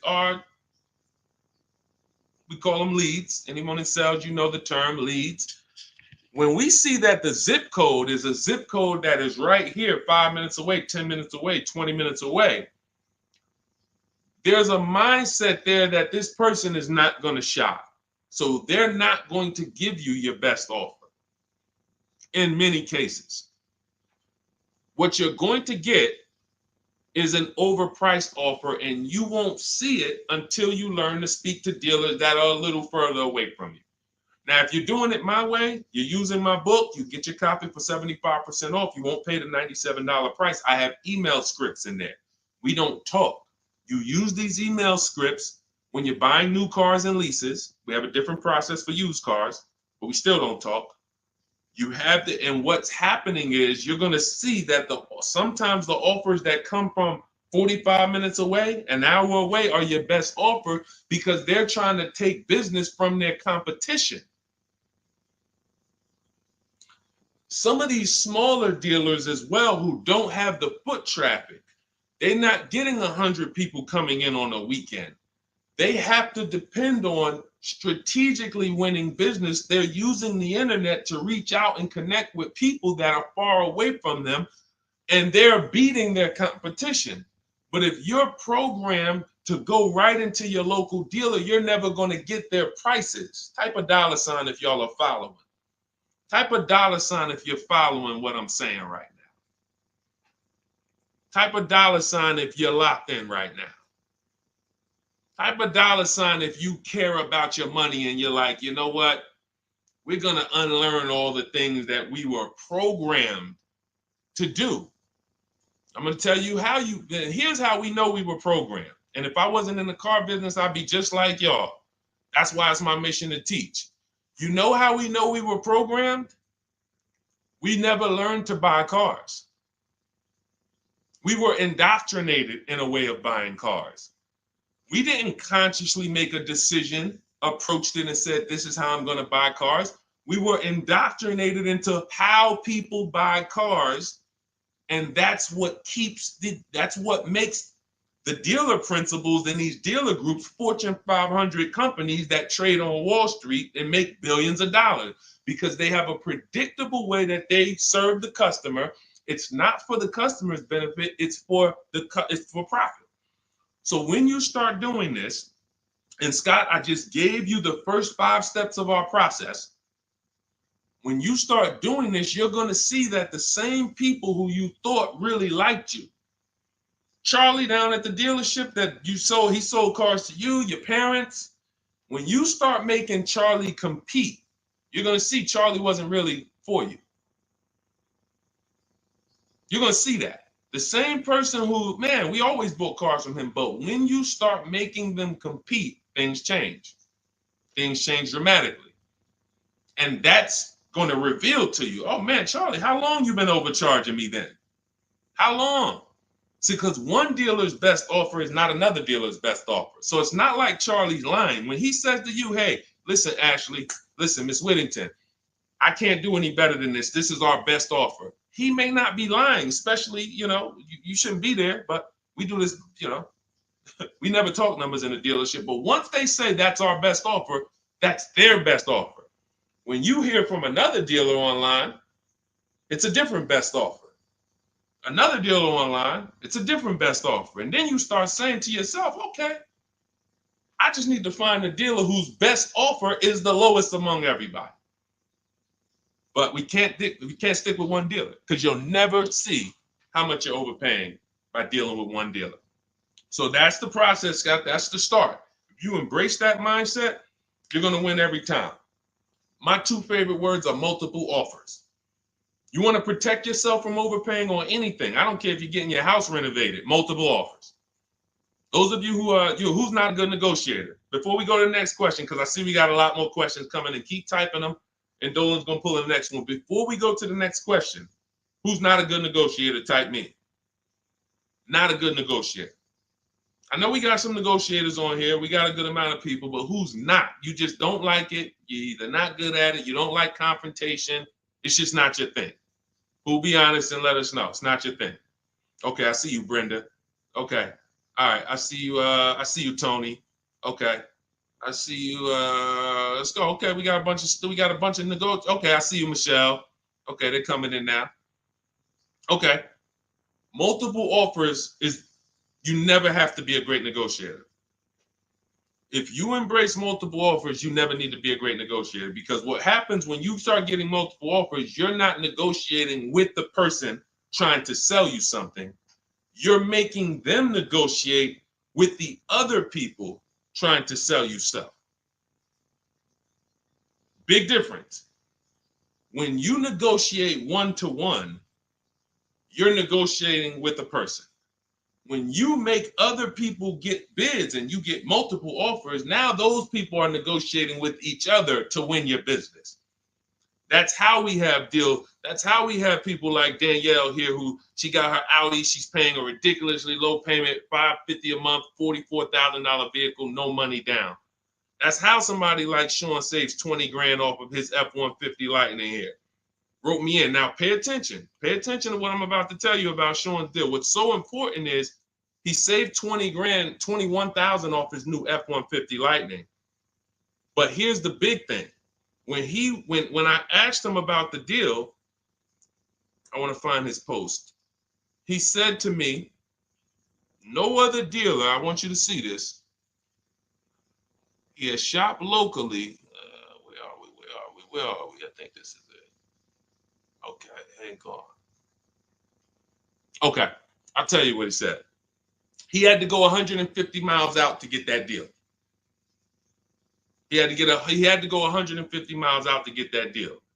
So what you're going to see from most people who learn from me, and you'll be this way too, you're driving an hour to pick up your vehicle, but it's a great drive because you know the money you saved. You don't mind driving an hour to pick up your new vehicle when you know that I'm saving $5,000 on this hour-long trip. All those other dealers close to me that felt like they owe me, none of them wanted to make me this offer. But this one deal over here, He's beating them by $5,000. I remember this young lady in California. She was buying a Volvo, and she had to fly. She called me. She said, Southern California dealer made me the best offer. They beat my highest offer in Northern California by $4,000. All the offers I got, the best one in Northern California, this dealer in Southern California beat it by $4,000. I said, so what you gonna do? She said, I just got the plane ticket. It was $70. I said, that's what I would have did. So we have to go to where we're saving the money, y'all. This is a one-time thing. You buy your vehicle from who's making you the best offer. You service your vehicle from where it's most convenient. Two big differences. All right, go ahead, Dolan. Shoot the next one up. Everyone who just jumped on, this entire stream is sponsored by my new digital book. It's called Cars from Home, 7 Steps to Saving Time, Money, and Avoiding Dealerships. It's already 5-star rated. You can Google it. For the next 30 minutes, you can get your copy for 75% off. It's my entire blueprint of leasing step-by-step, getting below market leases, getting below market purchases, getting below market pre-owned deals step-by-step, making banks bid for our business step-by-step. Now, 30 minutes only. After 30 minutes, the price goes back up to $97. So you can click the link in my TikTok bio, click that picture of me, or click the link in my Instagram bio, and come back to the broadcast after you get your book. As soon as you pay on that thank you page, I want you to screenshot that. There's a link to open the book right there. So not only will I email you a copy, on the thank you page, you click a link, and that book is right there too. So, and then for those of you on YouTube or Facebook, we have the link showing below. Link in the comments for you, and Facebook, you guys will see the floating link. So 30 minutes, get your copy. You won't pay the $97 price. You'll get yours for $24, and you have everything step by step. You won't have to remember any of this or watch my social media videos anymore. Okay. Scott says, dude, just wondering if you've heard of the Ford Flex Buy program, and if so, what are your thoughts? Well, let me do a little research on this. Hang on, because we can find out if this is going to be good for you or not. Let me tell you how easy it is when you figure this, Scott, when you grab this mindset, when you unlearn this. Hold on, they're saying they couldn't hear me on TikTok. Okay. Well, as long as you could, well, I know you guys can hear me here. We're on 2 TikTok channels right now. So let me see here. I'm pretty sure. Give me a, before we hit this question, let me make sure. Can you guys hear me on TikTok right now? Type yes. If we don't want to continue and people can't hear us. So let me know. But I see, these are the people I love right here. I love people who say, I'm going to get to it. Hopped off of TikTok, because we're on 2 TikTok channels, and now on Facebook. She said, I'm getting to this information. I don't care if I got a skim platform. I love it. Okay, so we're good. It must be just this one TikTok channel then that we're having issues with. So it's all good. Let me close this one out, and then we'll keep it moving. Okay, so this is how easy it is to find out if something's worth it or not. Does it make people compete for my business, or does it try to lock me into something? The competition is what saves us money, which is why none of these websites you're ever going to see is going to create competition. I'll tell you about the used car websites. They're not creating competition. I'll tell you that. See, I don't want to skip this, but let's check this Flex Buy program, and then if we have time, I'll explain to you why those used car marketplaces we shop on, it's not competition. They're trying to sell you on variety. But let's check the Flex Buy program, and let's see how this works. Okay. So what is Flex Buy? Flex Buy is a unique payment plan for qualified buyers. Ford Flex Buy program payments start out lower, gradually get higher after 36 months. The Ford Flex Buy program takes the rate on a 60-month traditional loan and extends that rate to 66 months. The first 36 months of the loan, the payment will be lower as compared to the 60-month payment. The last 30 months of the loan, the payment will be higher than the first 36-month payment. Although every reasonable effort has been made to ensure the accuracy of the information. Okay, hold on.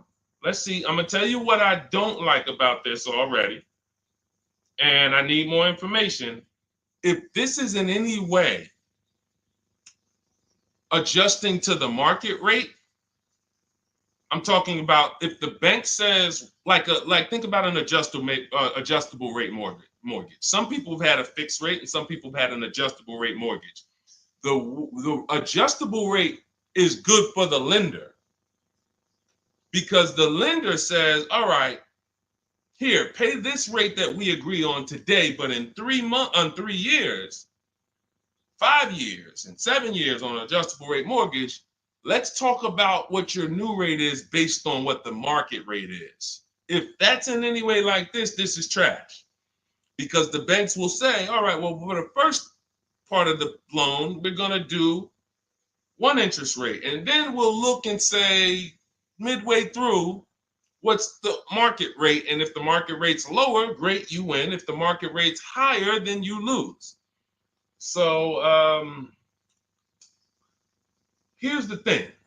When we're getting loans, I'm getting ready to explain something to you guys called the bank bidding war. There's so much money in loans, it's ridiculous. That's why there's people who want to loan you money to buy cars. They don't even sell cars. And could y'all keep tapping the screen on TikTok and running those likes up? Can we get to 1,000 likes real quick? Every time y'all tap the screen, y'all run the likes up and y'all actually help TikTok bring more people over here that need to be here. So I appreciate everybody. And thank you to everyone who hits the like button. I appreciate you. It does matter. Now, the credit bureaus in the United States allow you to do something called rate shopping. Rate shopping is when you actually let multiple lenders run your credit within a small period of time, and they can access it with a hard pull and it won't drop your credit score more than one hard pull. So let's just say one bank, Bank of America, accesses our credit to give us an offer for a loan. It may drop our credit 9 points because of the hard pull.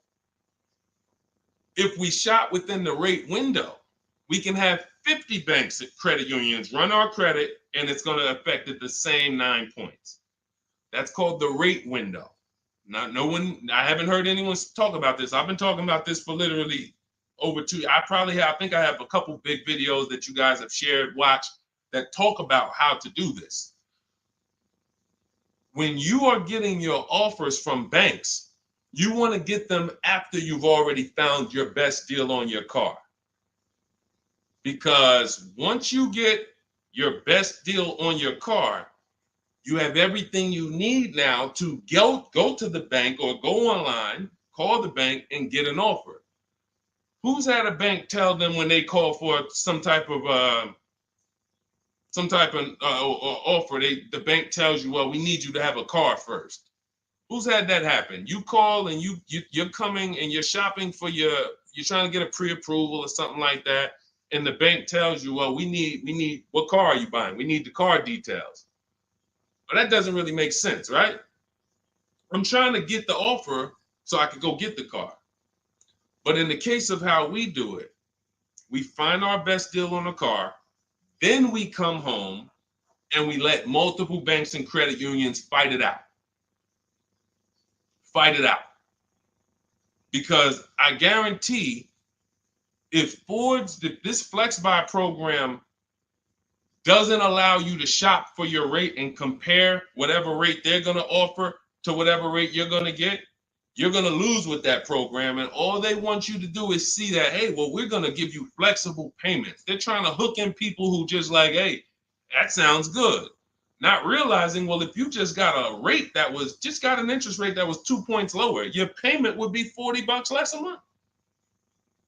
So interest rate shopping, guys, is extremely important. That's why when you get my book, I give you what's called the Bank Bidding War Blueprint. This is for you guys that are financing. I haven't added that to my book yet because I haven't had a chance to go in and restructure it. Every time I update the book, every time I come up with a new idea or a new website comes up, I update the book. I don't charge you for that. So websites go out of business. Room went out of business earlier this year. Websites go out of business. I'm not going to charge you for each time something changes because we use an online program. But what I did was when you get your book, you get the book, Cars from Home, and then you get the Bank Bidding War Blueprint. All this is the strategies we use to make banks and credit unions bid. I need you guys making people bid for your own sake, for your confidence, for your empowerment, for your experience. You're going to feel like I'm the prize. I'm spending $50,000 here. Why the heck am I begging people to sell me a car? Who's ever felt like they're begging people? Come on, can you take off another 1,000? Come on, can you drop it by $50 a month? Come on. You're begging people. Meanwhile, this is a 5-figure transaction. So when you flip the tables like we've been doing, like all of the people, if you're on Instagram or if you're on YouTube, you can see all of these people. You can see Zafrina, you can see Jared. Look at all these deals. People posting their numbers. Teddy, Rosalie. How does Rosalie get a 65? How much is this vehicle? How much? How does Rosalie get a $60,000 vehicle at $592 a month with no money down? How does she lease that vehicle at $592 when the same daggone Infinity advertisements we see say, hey, come put $5,000 down plus tax and you can pay that price? She did it with no money down. How? Bids. Okay? Bids. All right. Scott, if the program doesn't make people bid, it's no good. I don't care if it's flex buy, X buy, friends and family. If it's not making people bid, it's trash. It's for them, not us. Okay? I think I beat that horse down. So we can go to the next question now. Go ahead, Dolan. Remember, everybody, you have 30 minutes to get your copy for 75% off. Make sure you save my support email just in case you type your email wrong. Sometimes the book doesn't end up in your inbox. Just hit support, send them an email. My team works 7 days a week. Hey, didn't get my book. They'll get you a copy. We want the book in your inbox. We want you using it immediately. All right. This is Lorraine Celine. Thank you. I followed you in your advice on shopping for a used car, and I bought a 2007 Honda Accord at a great price. Thank you for your knowledge and advice. Amen. Congratulations. Enjoy it. Honda's a great vehicle. If you took the steps and made sure you were getting a good one, title, service records, accident history, a great Honda Accord is incredible. Even some of these vehicles, guys, long-term owners, some of you long-term owners, you need to understand which vehicles have the best longevity records. And Honda Accord is one of them. Congratulations, Lorraine. Enjoy it. God bless you. Go ahead, Dolan. Next one. Buying a Porsche Cayenne Coupe. Need help. Okay, well, you sound almost like Scott. We started with the process. How many years are you keeping the car? If I could find my, oh man, I don't have time to find it right now. I know why. There's a young lady who came. I want to tell you something how important deal structure is. Who was taught never to lease a car? I want you to be honest. Type me if you were taught never to lease a car. If everyone who's willing to be honest, again, it may sound like some of the things that I'm talking about is bad news first. That's because it is. I have to give you the bad news first, and then we get to the good news. All right. So now I see some misconceptions coming out already. I see Wanda. Okay. I see Black F22. He said you never own it. I want you to understand something about what you just said. If you're a person who keeps that car 8+ years, then you can own it. I'm going to tell you why. Cars depreciate like this. Cars drop in value like this. This is the scale. That's why you buy a car today for $40,000. 5 years later, it's worth $18,000 or $15,000. You're losing value. People care about this. You know who cares about this more than anyone? You guys, you know who cares about this more than anyone? Banks. Banks. Banks don't want to own things that do this. Now look, Black is coming with a lot of stuff right now. Let's talk to Black. And let's talk to the people like Black, because Black is somebody who will tell you never lease a car. He just said you're basically renting it. You never own it. Now let's get to the point. I want to show everyone on here. Thank you, Black. I'm glad you're here because we're getting ready to use this as an opportunity to prove a point. Let me take let's look at Ansley's deal he just got leasing. And we'll talk about mileage. You can build lease mileage up to 30,000 miles per year. So it doesn't matter. First thing people think, well, leasing, they limit you. No, you pick your mileage on a lease. You choose the mileage. I've had people who lease 30,000 miles a year, 25,000 miles a year, 18,000 miles a year. You pick the mileage. Now, whether you drive or whether you lease or buy, this is what your vehicle is doing. You're losing money day by day. So when you go and you buy a vehicle, you're losing money day by day. The reason I created the 8-year rule is for you to understand that at some point, you stop losing value day by day. You lose less value. This is what we call beating depreciation. It comes with long-term ownership. But let's look at Ansley's deal so that we can put this leasing versus buying to bed and show you how many of you have overpaid by thousands and thousands and thousands of dollars that you can't get back listening to people who tell you leasing is renting and all of these horrible financial terms. Let's go to the numbers. So Ansley gets a 2024 Infiniti truck. It's a $58,000 truck. If you're watching on Instagram or YouTube, you can see this. It's a $58,000 truck. Guys, some of you know because you've seen some stuff, every $5,000 on a loan is how much per month?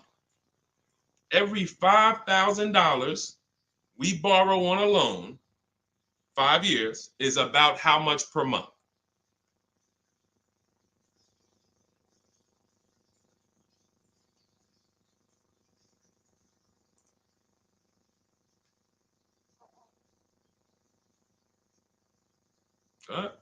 Anybody know?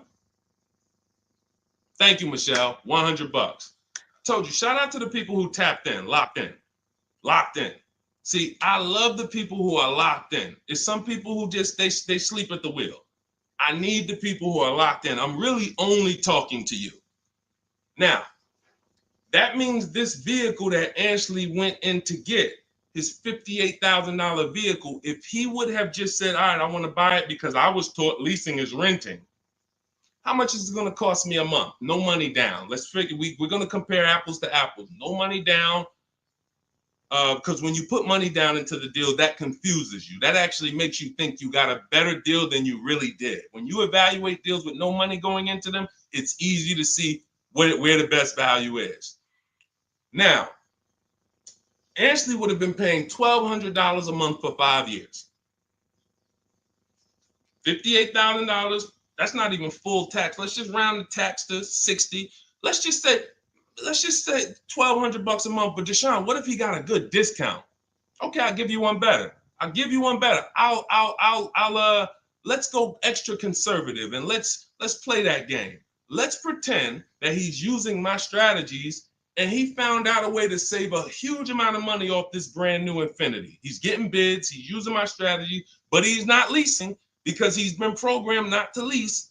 So he's not leasing, but he's going to get bids. Now he saves $10,000 off the price of this brand new vehicle. $10,000. So instead of financing 60, he's financing 50. What's his payment, everybody? What's his payment? We just said every $5,000 is $100 a month. $50,000 vehicle. What's his payment? $1,000 a month. $1,000 a month. Okay. Now that's with a super discount. That's with a discount that's like anybody would be happy to save 10 grand. I'm proving the point here that you cannot get a good deal if you buy, but you should have leased. You lost. Big time. Now watch this. He's leasing and his payment is $554 a month. So now somebody like Black, somebody like Miggy over here that agrees with Black, they pull up in their Infiniti truck, right? And they pull up next to you. And y'all are both driving the exact same truck. And you look at them and you're like, hey, man, we got the same truck. Now they're going to say something to you like, yeah, you know, man, it's expensive though, man. It costs to drive this, right? And you're going to look at them and be like, oh, how much you paying? You know, I did a no money down deal. So I know I did all right. I did no money down, but I'm paying $1,000 per month for this. Oh, really? I did no money down too, but I'm paying $554. Wait, you? Yeah. Oh, yeah. I leased this. I drive it for 3 years, then I give it back. Oh, yeah, but I own this. I'm gonna own this in 5 years at $1,000 a month. This mine right here. Okay. All right. Listen. God bless you. Have a good enjoy, man. Enjoy. Now let's go one more scenario. Let's go to the person who says, Deshone, I don't buy used. I don't buy new though. I only buy used. Cool. Let's say you pull up in your new lease that you just got. And again, everyone shouldn't be leasing. That's why step 1 in my book is called the 8-year rule. It's the 8-year rule. If you are keeping vehicles at least 8 years, don't worry about leasing. You're going to beat depreciation. All of that money you're going to pay to own, all the $1,000, all these high payments you're going to pay to own, all this cash that has to come out of your pocket to own, out of your bank account to own, it'll be worth it in the long run. At least 8 years though. And the longer the better. 10, 12, 15, you really want. But less than 8, losing big time. So let's say a person says, oh, I'm going to get a used version. So they find a 3-year-old Infiniti truck just like this, but so instead of paying $60 for it, let's say they find one for $30. Let's give them a good price, good mileage. They think, oh, I'm good. What's their payment, everybody? What's the payment? Come on, stay by the keyboard. I need y'all quick because we're teaching something here to people like Black. They might not get it. I pray that they do, but they might not get it. But the people who are locked in financially, the people who understand financial literacy are going to get this.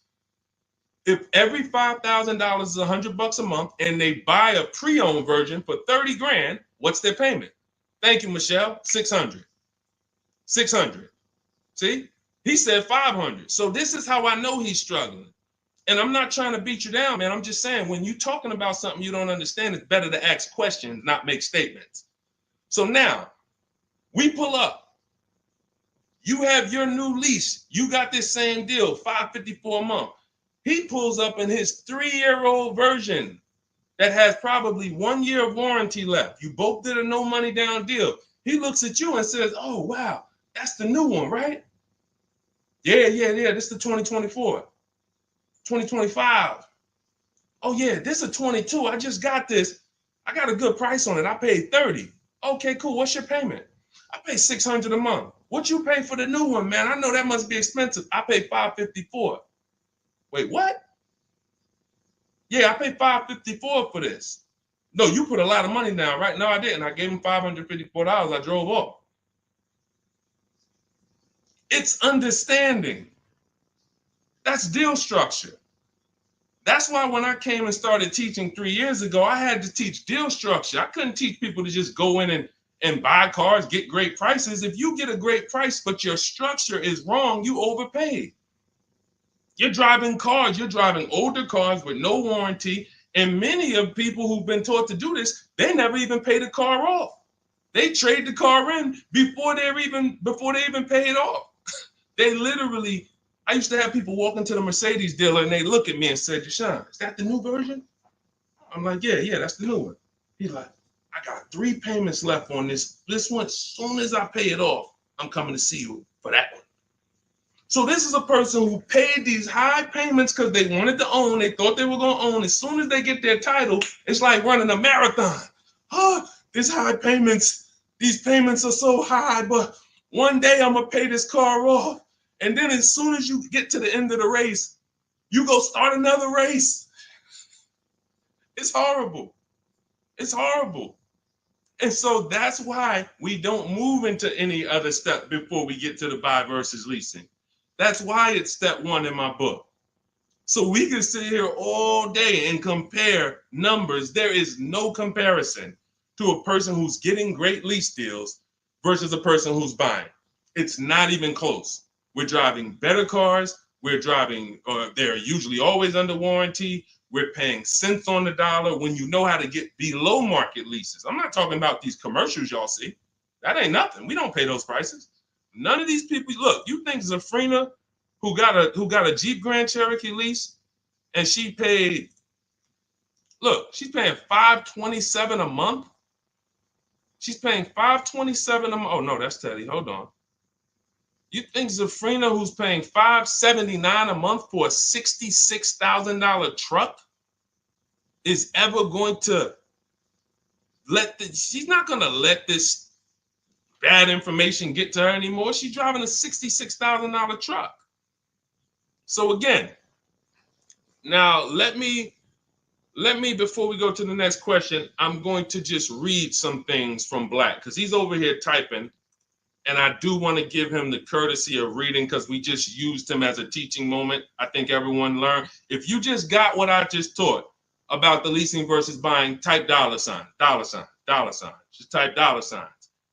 If you got that point of me, see, no one talks to you about payments. They say things like never lease, always do this, always do that. But they never talk numbers. The reason why we go straight to the numbers is because the numbers don't lie. They say men lie, women lie, numbers don't lie. So when we go to the numbers, shout out to everybody. I see y'all. I see y'all. I see you, Wanda. I see you, Tony. I see you, Michelle. I see you, Megan. I see you, Brenda. I see you, Federico. That's the name of the game, is putting your deal on the right foundation so that you know, again, like I said, banks don't want to own vehicles. Think about that. Banks don't want vehicles that are not bringing income in. They don't want a depreciating asset on their books because today it's worth 40, tomorrow it's worth 39,800, the next day it's worth 39,700, the next day it's worth 39,600. That's what a depreciating asset is. They don't want them on their books in the short term. They're in the short-term business. And some of us are in the short-term business too. The only people that are winning long-term with purchases are those of you who keep your cars 8+ years. Because you beat depreciation. All right, so Black said, nah, bro. Okay. Keyword, no money down. You put 10 to 20% down, then it's a different story. You can't make this stuff up. Let's go. You cannot make this stuff up. Watch this, y'all. Watch this.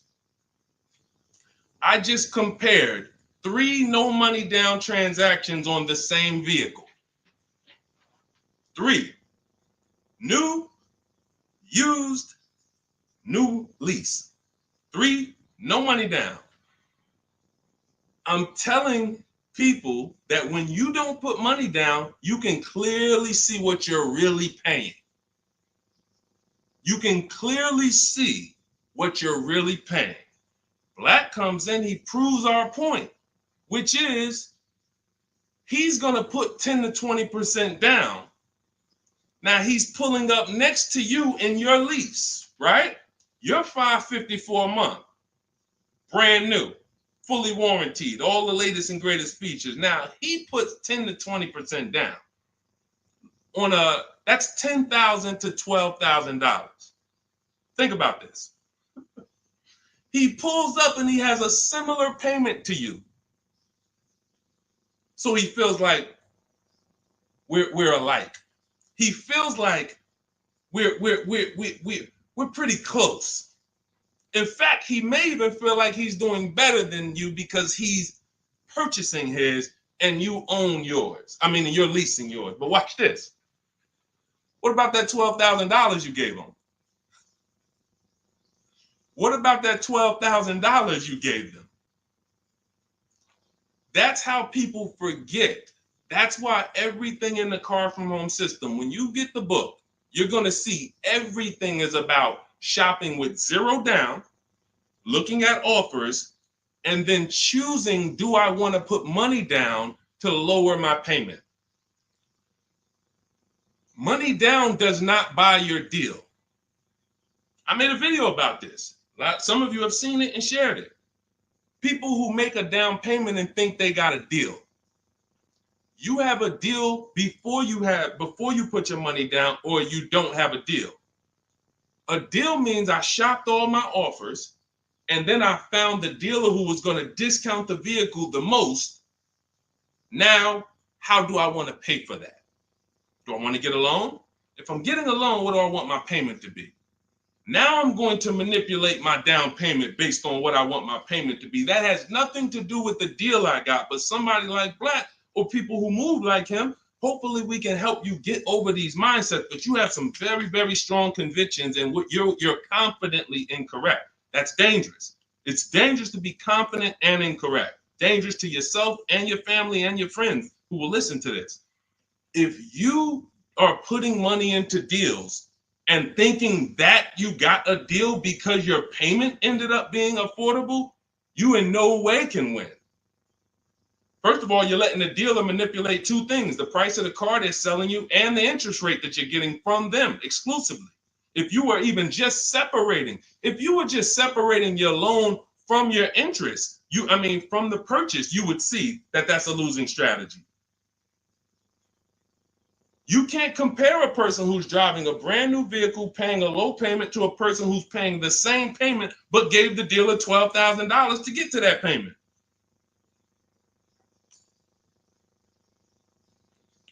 And look, here we go. Now let's get ready for the next question, because Black just said, I believe in the Ramsey rules, not leasing cars, and he's costing you. Now, let me ask you a question. How many years are you keeping your car, Black, on average? And let's just move on from there. We've given you enough, and you've been great. You have been great. I think we have all learned. You've given me a lot of things to be able to teach the audience who's willing to learn, but there is in no way, shape, or form. 3 to 4 years. My man, you are losing like crazy. Look, he's buying cars like this and flipping them. He's buying cars like this and flipping them, coming back. You're spending so much money that I can't even get it across to you because you're not in a posture to learn. You are literally buying cars in their deepest state of depreciation because somebody told you don't lease. You listen to them. You buy the car here. It's worth $40 the day you buy it. You come back in 3 to 4 years to get a new one. They give you $20 for that car. You spent $20 grand. You lost $20 grand in depreciation in 3 years. And you just keep doing that because somebody told you never lease cars and you listen to them. The payments I'm showing you, it's not clicking. The fact that the same car you bought for $40 that you're going to get $20 for, you're paying $40. That's an $800 a month payment. You put 20% down, you finance 30 grand. Now that's a $600 a month payment. That same $40,000 car we're leasing with no money down for $500 a month. No money down. You are spending thousands. We can't help you, man. You got to be willing to unlearn it. You are so locked in, So anyway, but I think, listen, everybody who got it, you understand. That is why leasing versus buying is paramount. You cannot get it. If you are not keeping your cars 8 years, you cannot get a great deal buying. You're going to lose in depreciation. You're going to lose in resale value. When you go to replace that car and you see what it's actually worth and how much you paid over 4 years or 5 years or 7 years, when you compare that to a person who drove brand new cars for that particular same period of time, it's no comparison. And then you have cars with no warranty and all of that. Yeah. Look, Megan said, Black doesn't seem to learn. So to my question would be, could you buy an extended warranty package? Hold on. Why am I getting calls on airplane mode? Sorry, guys. I hold on. Let me put on Do Not Disturb. All right, so go ahead, Dolan. Shoot some. Let's get to Megan's question, and then let's try to go through a couple more. But that was good. That was good, Black. Thank you, because we wouldn't have been able to teach on those points without your questions. Okay, so let's do Carolina on YouTube, and then let's go to we'll hit Megan, and let's go through as many as we possibly can. Hey, I'm new here. I want to trade my 2020 Nissan, and what's the best way to do this, please? Okay, so you have a 2020 Nissan. That's a vehicle that's not 5 years old. First thing you would do, if we were talking, I wouldn't let you buy. Unless you're telling me you're going to keep the next car 8 years, you're losing, because that 2020 Nissan, first thing we want to do is decide whether we're buying or leasing the next vehicle. And as we just said, if you're not keeping the next vehicle 8 years, you should be shopping for below market leases. Then you want to now see what is the most money you can get for that Nissan. We don't depend on a dealer to tell us. You're going to go to these 6 websites. These are 6 websites. You do this in 15 minutes. You're going to find out what that vehicle is truly worth. You find out what your vehicle is worth with offers, not with anything else. Offers. So go to CarMax, Driveway. Write this down. I told you, stay locked in because we do dialogue here. It's not just me talking. Unless you got a notepad, you got to stay locked in and ready. We're going to go to CarMax. We're going to go to Driveway. We're going to go to Carvana. We're going to go to KBB Instant Cash Offer. These are all offer sites. These are people you walk in, they do an inspection, they cut you a check, you're out of there in an hour with a check. They're not trying to sell your car, they just want to buy your car. Driveway, Carvana, CarMax, KBB Instant Cash Offer, Car Gurus, and Auto Nation. 6 offers, 6 bids. That's going to tell you what your vehicle is worth, and that's going to tell you if you have equity or negative equity. Equity or negative equity. Okay? So that's the first thing you need to do. First 2 things is ask yourself, how many years are you keeping the next car? And then do your equity assessment to see, do you have positive equity that could either go in your bank account or negative equity that's going to be carried over to your next deal. So that's the first step. Okay, do that first. Now, here's the beautiful thing. When I was at the dealer, I would have people who walked in as soon as I asked them how many years they were keeping the car. If they were telling me 5, like, remember the guy I mentioned a little while ago on the stream? I said he comes into the dealership. Hey, Deshone, is that the new one? As soon as he gets his title, he comes in and trades it in. I told him, there's no point in you waiting for the title. First of all, you can replace a vehicle without the title. That's fine. But again, he was taught, hey, I got to wait for my title, and then I make a move. So he always has a payment. 5-year loan, 6-year loan, pays it off, gets a new car. He always has a payment. It's just super high. But what I would do if he was listening, if he was open to financial advice, I would tell them, you're going to cash that vehicle out. That means you're going to sell this vehicle. We're going to give you a check for that. So whatever it's worth, 15, 18 grand, it's paid off. That's going to go in your pocket. Now, what he was used to doing was, well, whatever it's worth, don't I have to put that down on the next vehicle to be able to get my payment where I want it?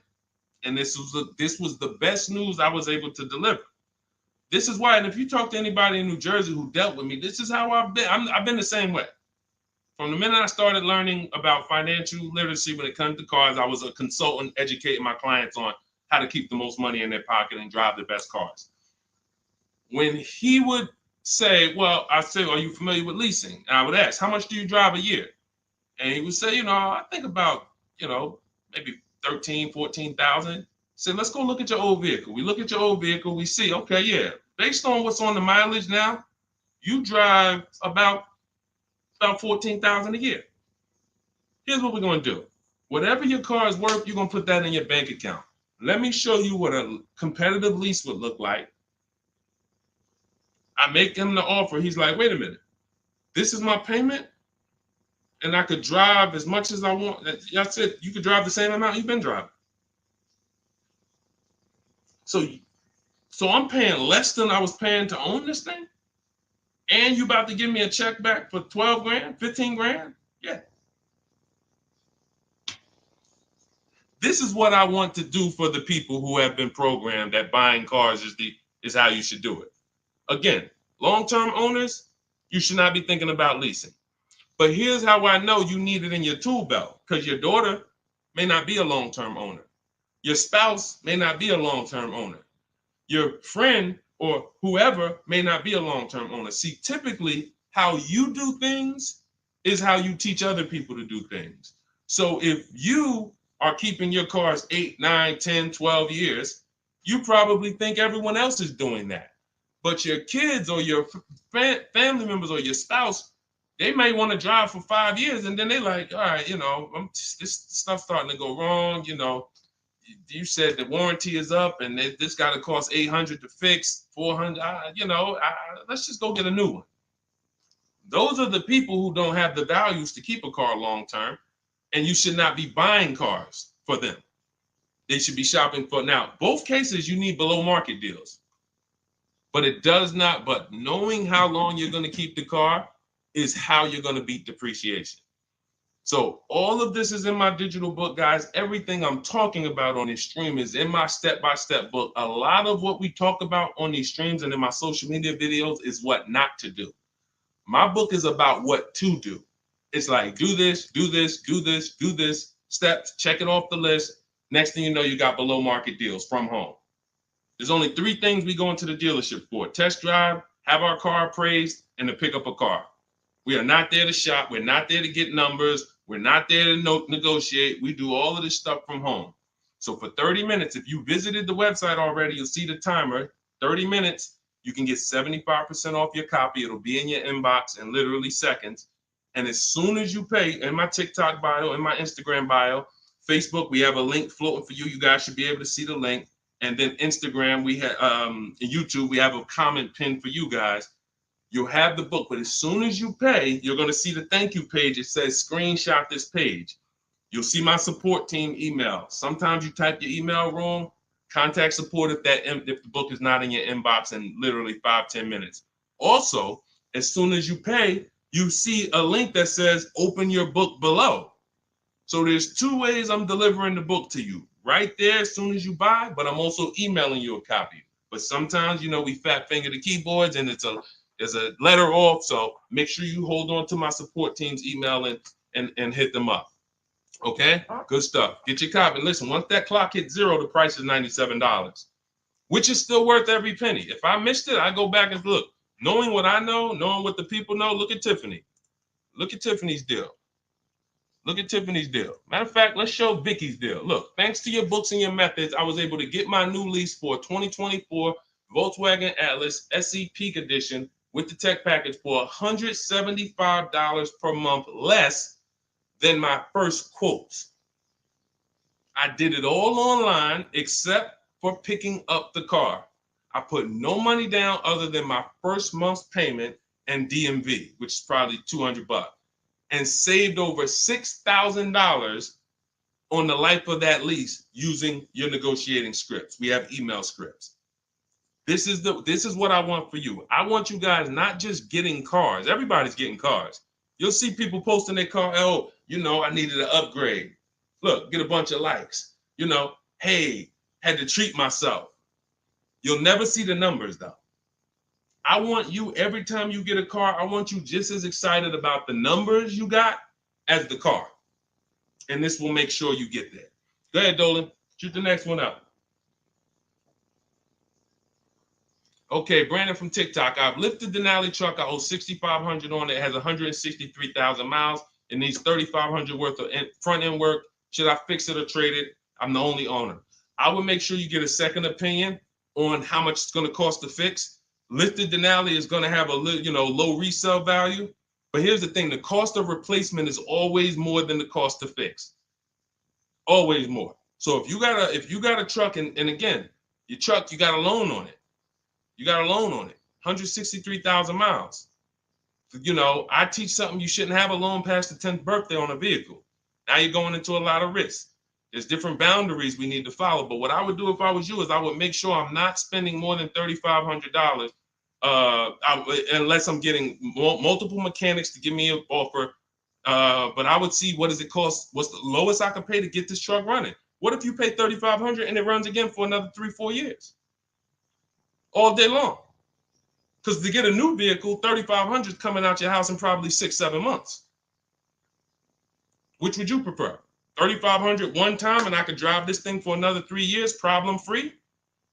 Or $7,000 or $10,000 a year that I'm going to pay to get a new truck? Keep the cost low when you can. All right. Listen, I'm going to jump off. Everybody, listen, we'll be back for another stream. We went deep today. I think we dug into stuff we've never dug into before. Thank you to Black for, bringing some information to us that allowed me to teach and help you guys unlearn. Everything you need is in my digital book, Cars from Home, 7 Steps to Saving Time, Money, and Avoiding Dealerships. Normally $97. It's 5-star rated. You can Google it. You can see all the reviews people wrote using it.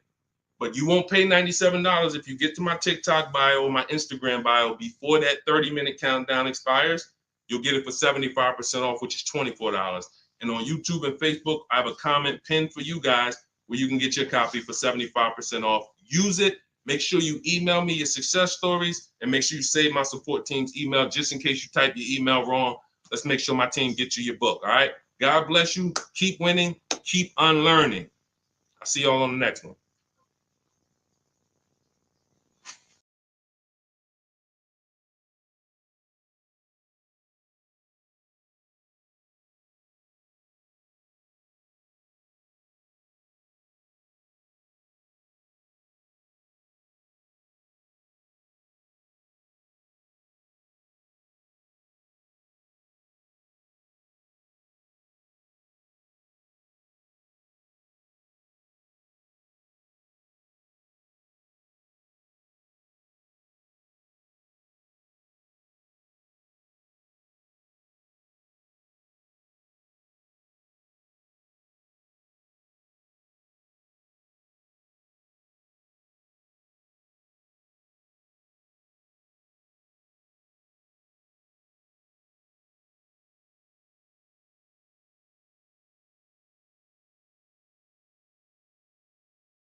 Hit go live, then we'll roll in.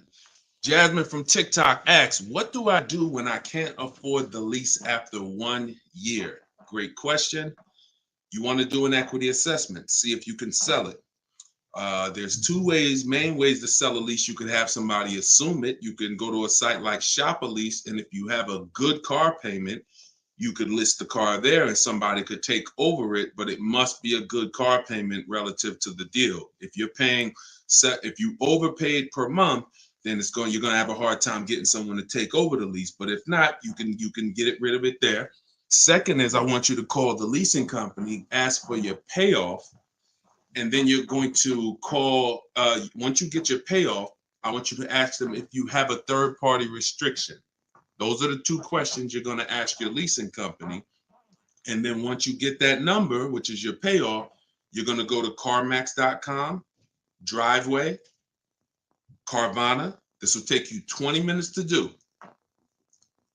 Kelly's Blue Book Instant Cash Offer, Auto Nation, Sell My Car, and Car Guru, Sell My Car.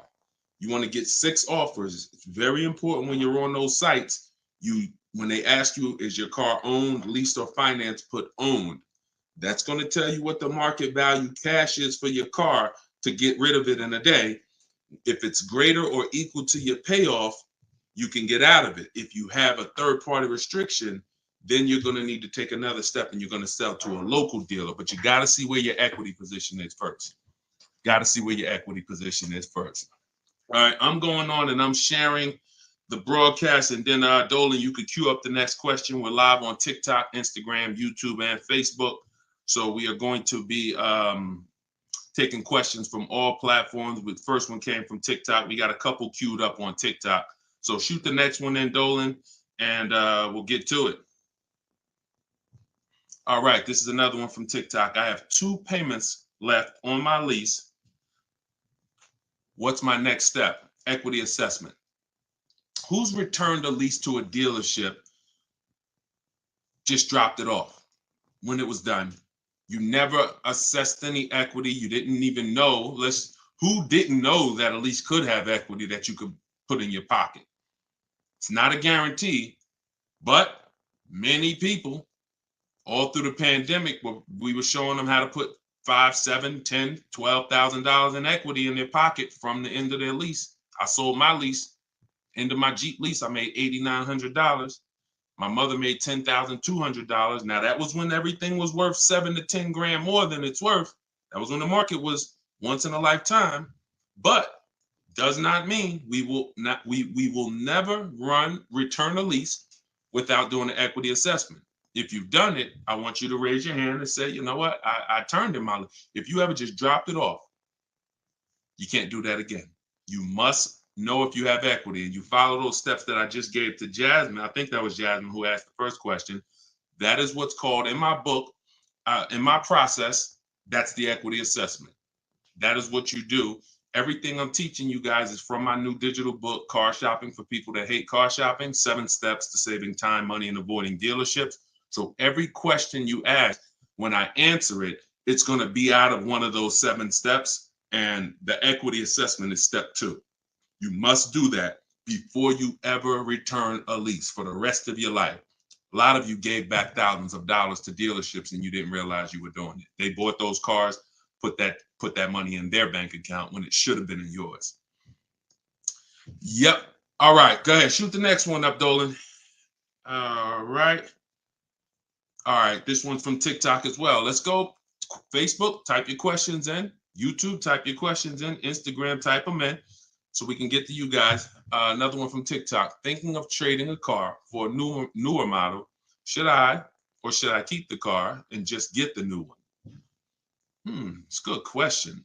What's the benefit of keeping the car? If you were a high mileage driver, then I would tell, let's just say you said, Deshone, I'm driving 20,000 miles. Then high mileage drivers, I want you to type HM. If you do over 20,000 miles per year, even 18,000 miles per year, just type HM. Regular driver, Jason, what's the benefit of having 2 cars? It's own insurance. You're paying for one when you get your new car. I like to drive that car that I'm paying for. I don't want to be paying for a car and then I got this other car that I'm barely using. But if you are a high mileage driver, then I would tell you keep that car and get you another car. And but how many years are you keeping the car, Jason? How many years are you keeping this next car? Because depending on your answer, it's going to change my answer to you. So this car you're thinking about getting, how many years you see yourself keeping it? Let's start there. Come on and shout out to the sharers. I see y'all running the likes up on TikTok and y'all keep tapping that screen.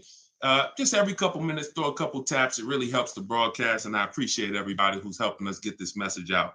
I really do. We couldn't do this without you. Let's see if maybe 5 years, then you should not be buying that car, Jason. You should be leasing. And I'm going to break this down for you really quick because some of you know the depreciation curve.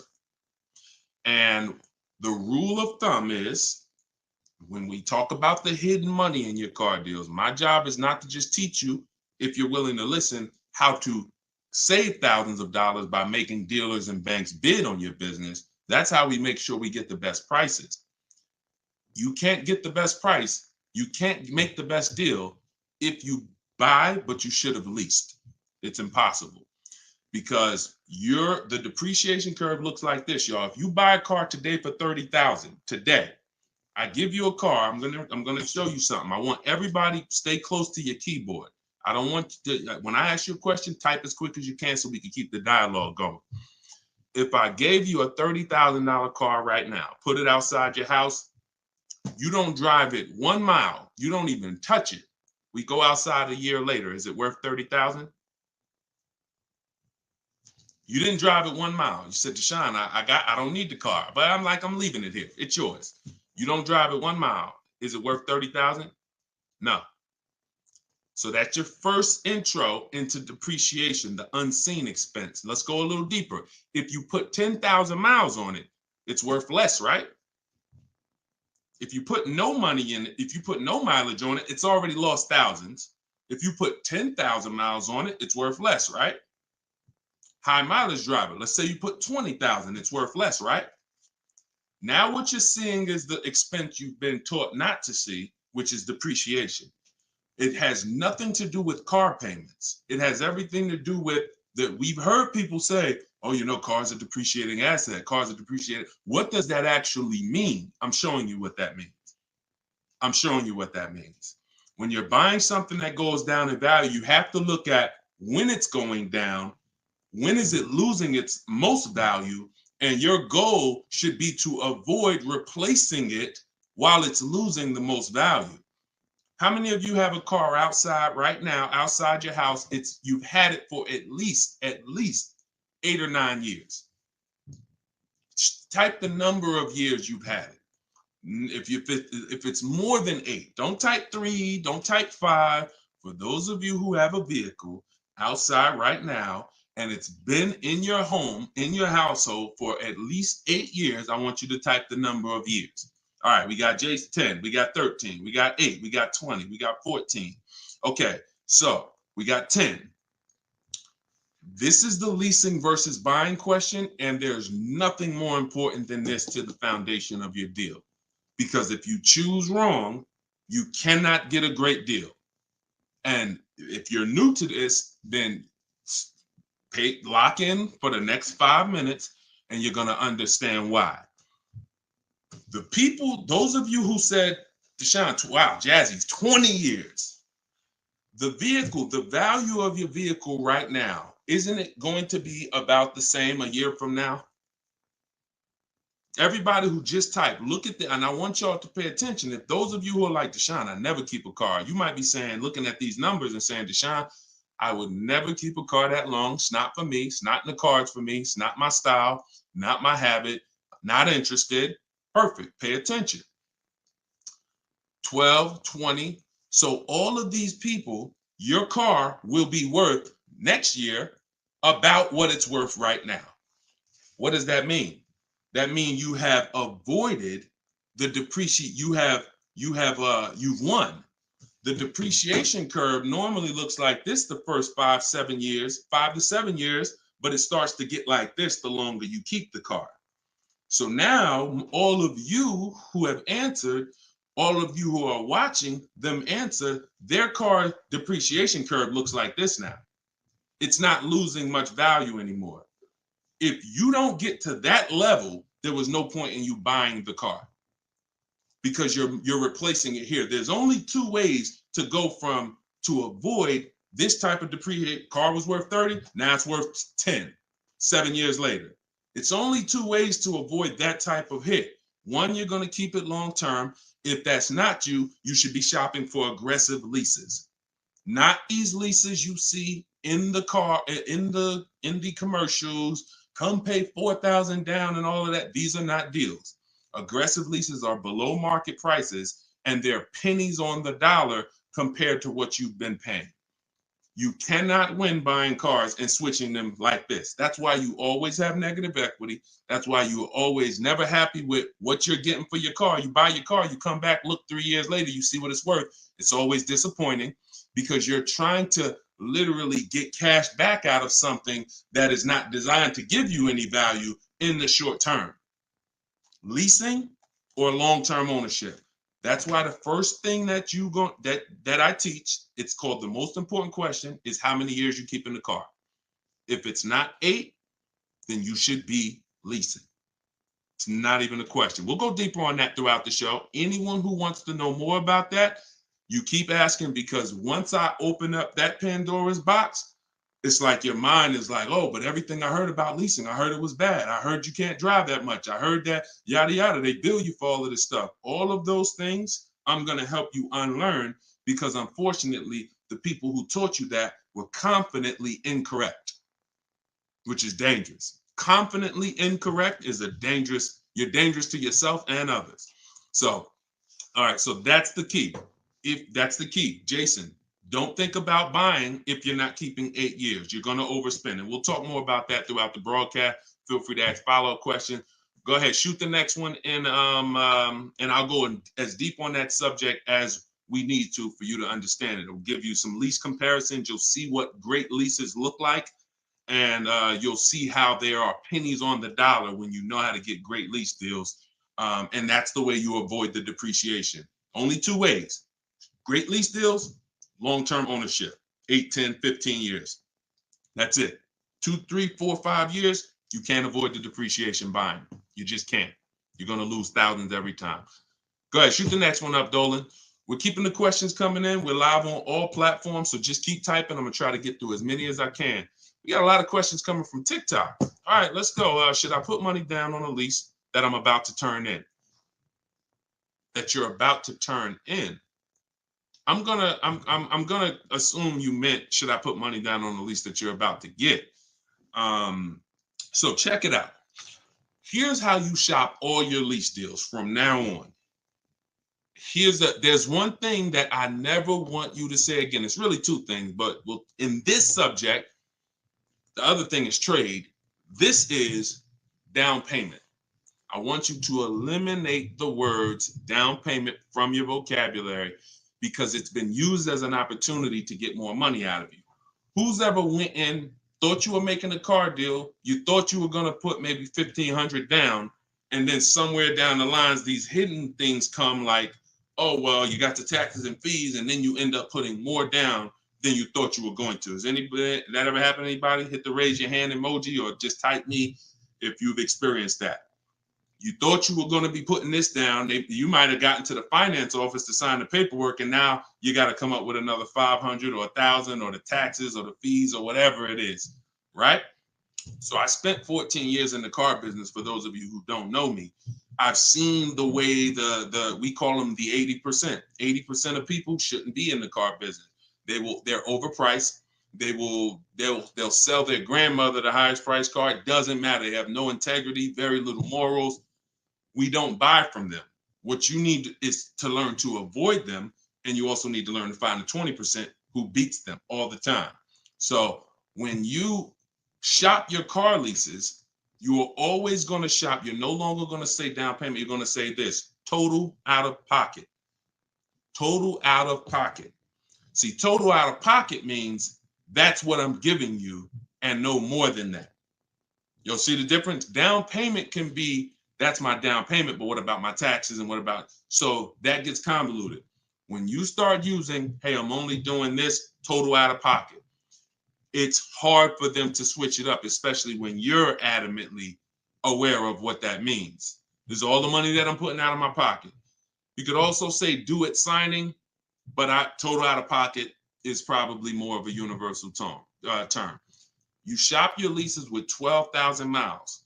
Now, who was taught they limit you on the lease miles? Who was taught they only give you 10,000 miles? Because this question from TikTok, the person's asking, should I put money down on a lease?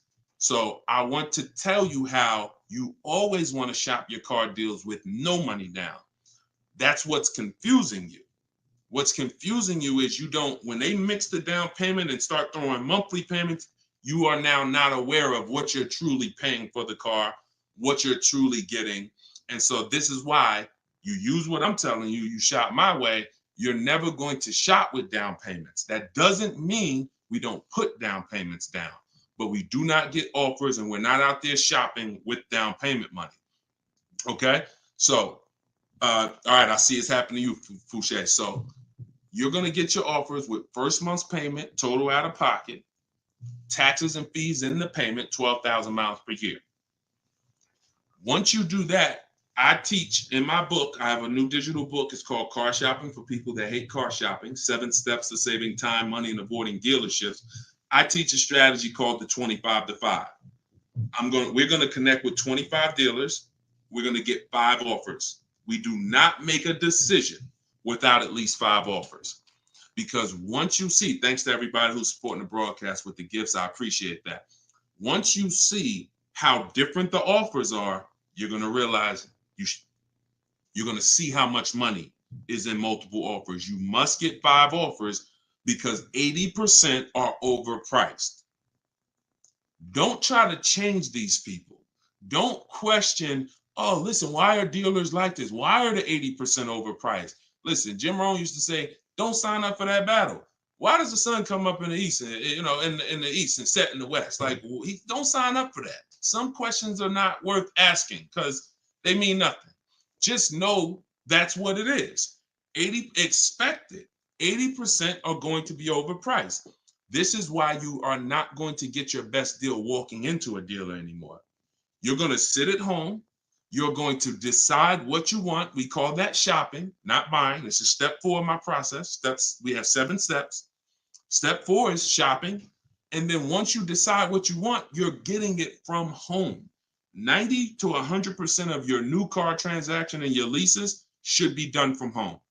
That's where your power is. That's where you have the power of leverage. That's where you have the power to make multiple people compete for your business, which saves you thousands of dollars. I'm going to give you tons of examples. This works every time.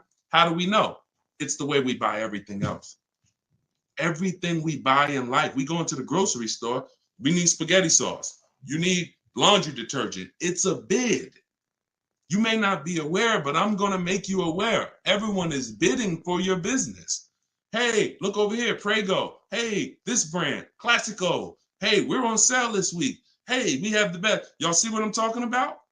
Everything that we buy, especially expensive items, but even low price items, companies are competing, except in car dealers.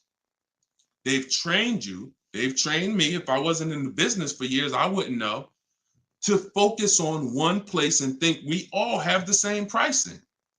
They made you think Nissan, we're a Nissan dealer, we're all the same price. So you might as well not even go anywhere else because we're all the same price. No, we're not.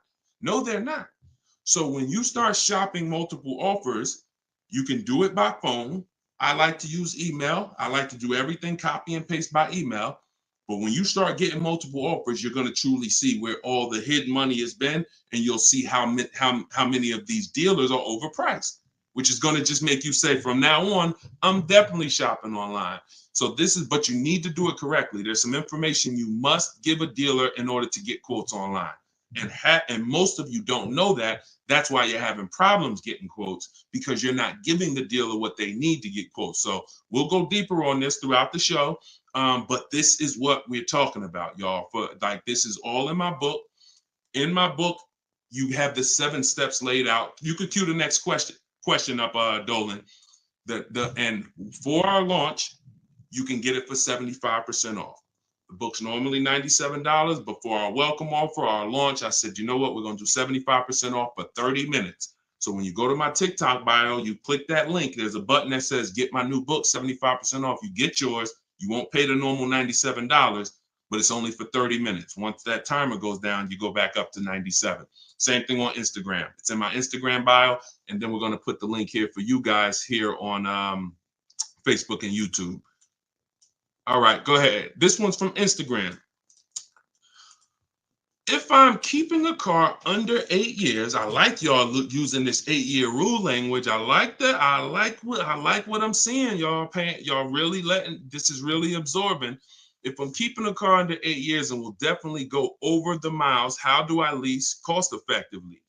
You choose the right miles. You never. I was at Hyundai. And I experienced most of what I'm teaching, I learned through being in the dealerships and just watching, paying attention, asking questions, seeing bad situations, and then asking questions to make sure I could help people avoid them. I was at Hyundai. I was a manager for 6 weeks there. And this guy came in and he was returning a high mileage Hyundai lease. It was the first one that I had really saw that I could remember. He brought it back. It had 70-something thousand miles on it. And I was just like fascinated. I said, you lease this? He said, yeah. All I do is lease. He said, man, I'm in sales. I used to buy these cars. You know, I was putting so much money in the cars, all this negative equity. And it was just like, I hated it. He said, once I got exposed to the high mileage lease, I never looked back. I drive this thing 20-something thousand miles a year, 3 years, I drop it off, I get another one. And so I said, okay. Because I had also experienced high mileage people coming back with lots of miles, but a lot of negative equity with it. Hey, Deshone, I'm looking to change this thing. How many miles you got on it? I got, 180. It's all highway. And then you look at what you owe, high mileage drivers. And I'm like, God, man, it's going to be hard because you got all this negative equity. So once he exposed me to that, I looked at his payment and I said, man, he's only paying a couple dollars more, $150, $200 more per month to have all the mileage. That $150, $200 a month is a lot less than the depreciation hit that he's taking. Again, going back to the unseen expense. We already said, we park a car outside your driveway tonight, it's 30 grand. Next, I asked everybody on here, is it worth 30,000 tomorrow, a year from now? If you don't drive it, everyone unanimously said, no, it's not. So even without mileage, it goes down. When you do regular mileage, it goes down more. Somebody doing 25,000, this is how you're destroying the value of your car. But at the same time, the loan is still staying high. So once I saw that you could avoid that with a high mileage lease, that became part of one of the strategies that I teach for high mileage drivers. This is only if you're short term. Pay attention to what Maddie's question said. If I'm not keeping it 8 years.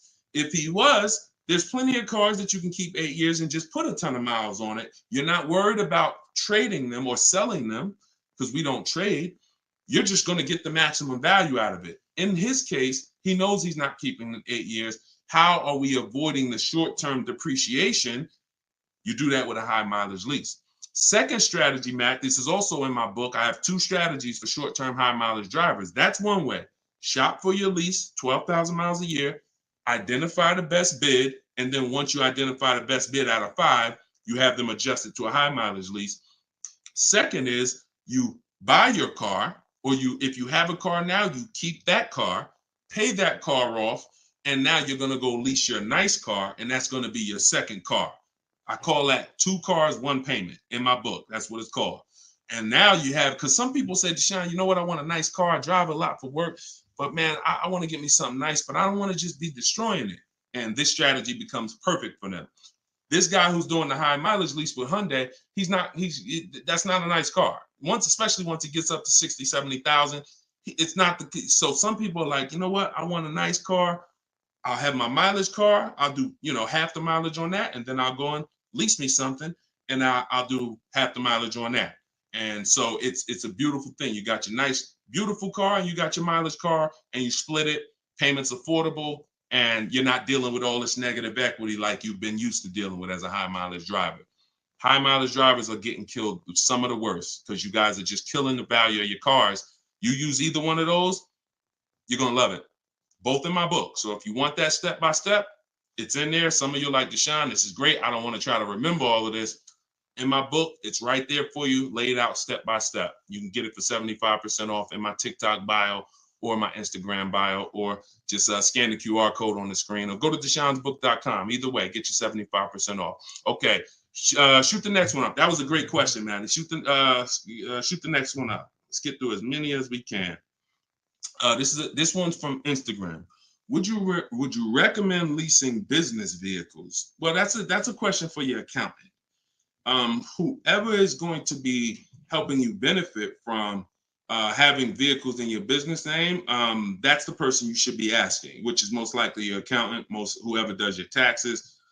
Here's what I can tell you, and I'll keep this very quick. Many people are putting cars in their business name with no business, or no business that requires a car. Be very careful.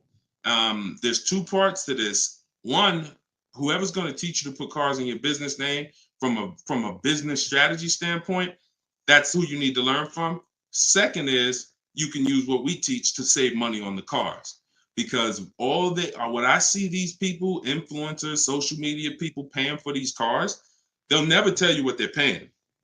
And they go and they re-up their cars like crazy because they need it for their brand. The money they are losing, most people can't afford to lose. But unfortunately, they're desperate. But get the strategies, get the structure. I used to have people all the time ask me, Deshone, do you teach Toro and all of these, I said, look, I don't, but you need 2 people. You need me, because I'm going to teach you how to buy the inventory at below market prices. You need the business person who's going to teach you how to legitimately do the business, inventory and all of that. Those are the 2 people that you need.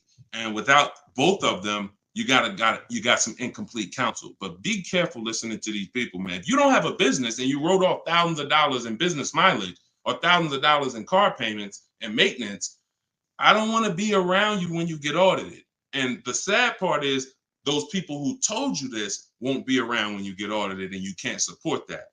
Just be very careful we don't want a second wave of the PPP. You get a lot. Okay, that's it. We're not gonna beat a dead horse. Go ahead. Next question, Dolan. I think y'all get the point. Some videos were the worst videos to go viral. Did so much damage, still doing damage. Okay, TikTok. This one's from TikTok. Facebook, YouTube.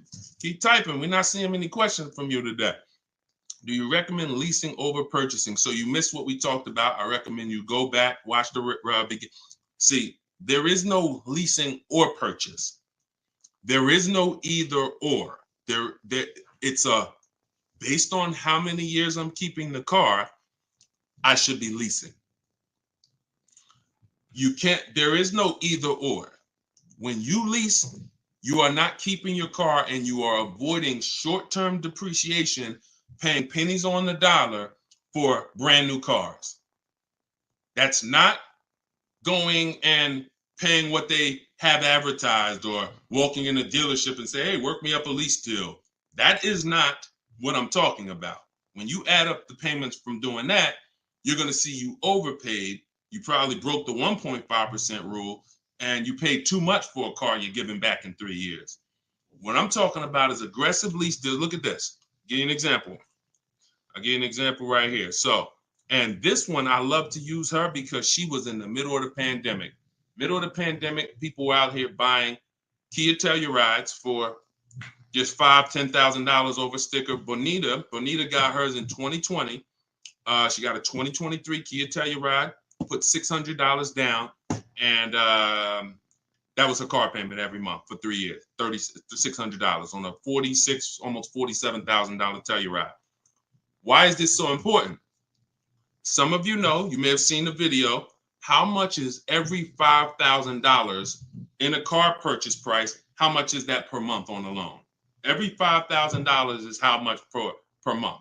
So we're going to compare Bonita's incredible lease deal she got to someone who bought this same vehicle to show you that if you should have bought, but you lease, if you should have leased, but you bought, there's no way to win.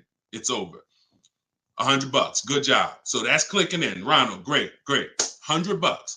So whenever you look at a car, you look at a $10,000 car, your mind should automatically say that's $200 a month. 5-year loan. $20,000 car, $400 a month. 5-year loan. $45,000 car, which is about what Bonita got, that's a $900 car payment. So there's people driving this car. We're not even taking into account the taxes and anything like that. That'll put it up probably about 40. Actually, that'd be put it about 50. For her truck was 46, taxes and fees, call it 50. It's about $1,000 car payment for 5 years. She's paying $600. This is why there's no comparison. And sometimes your mind may play tricks on you. Yeah, but it's more than that. Is it? If you and I both drive out the same lot, same exact vehicle, you're paying, we're not putting any money into the deal. See, I want to make sure I keep you on track when you're not, neither one of them are putting any money into the deal. They're literally just going in, no down payment. All right, what's my deal look like? $600 a month, great lease. $1,000 a month, 5-year loan, no money down.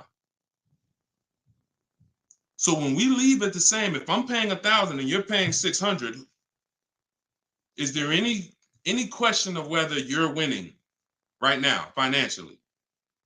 Same vehicle. So as we drive, the only way you can eventually win, or I could eventually win if I bought, yeah, I'm paying $1,000, but I'm going to keep this vehicle long enough so in 10 years my Telluride is going to maybe worth $9,000. I kept it 10 years. It's worth $9,000 out there, but it's not losing value anymore. It's been in my household and I was able to outlive the depreciation. So now I win. Doesn't mean you lose. See, it's not like, oh, well, you lost, you should have bought. No, Bonita knows I'm not keeping 10 years. I'm not keeping 8 years. That's not my goal. Therefore, I'm going to shop for great lease deals and I'm going to pay pennies on the dollar compared to people buying. And that's my win.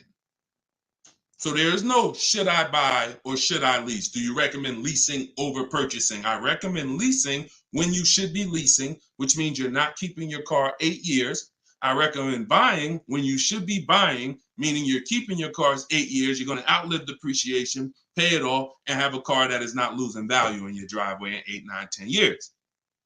That's when both people win. And if you're stuck in the middle, then what I recommend is you get out of stuck in the middle because you're losing tons of money. Get out of being stuck. Buying leases out, buying loans, straighten them in. Get to one, choose a side. I put 2 good sides in front of you. Choose a side. All right? Good question, though. Go ahead, Dolan, cue the next one up. This was good, man. Wait, let me make sure. I'm trying to make sure I'm sharing all of this. Shout out to the sharers. Everybody getting value out of this? Type $ if you're getting value out of the show. This is what we do. All right, go ahead, shoot it up. All right, a lot of questions from TikTok today. YouTube, y'all, come on, type the question. All right, good to see you, Melody. I see. All right, when is it a good time to buy a car? Sashi, there's no good time. There's no bad time. Dealers have to make deals. See, I want you to not believe the marketing. What I want you to also do is I want you to pay attention when we do these shows. Pay attention to I don't want you shopping in an emergency situation unless it's an emergency. What does that mean? If your car was totaled, stolen, then it's an emergency. You got a couple days, no problem. You can use what's in my book. You can get bids. As long as you get multiple offers, you won't overpay. If you have your back against the wall, that's going to happen every now and then.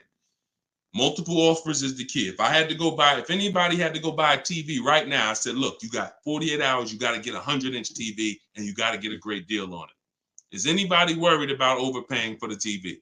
Anybody on here? In 2024, is anybody worried? Dad, man, I only got, back in the days, it might have been like, oh, shoot, 48 hours. That might not be long enough. But you know where to go. Amazon.com, BestBuy.com, Walmart. I'm going to find the best deal on a TV. What I'm telling you is that's the same way you approach car buying. The more you do it the way you shop for everything else, the more you're going to see, oh, this is a lot easier. I'm in a lot more control. I eliminate buyer's remorse. So so even if your back is against the wall, if you're shopping, buying, you still should be getting multiple offers to make sure you're getting the lowest in the market. I'd say at least 5 because 80% are overpriced.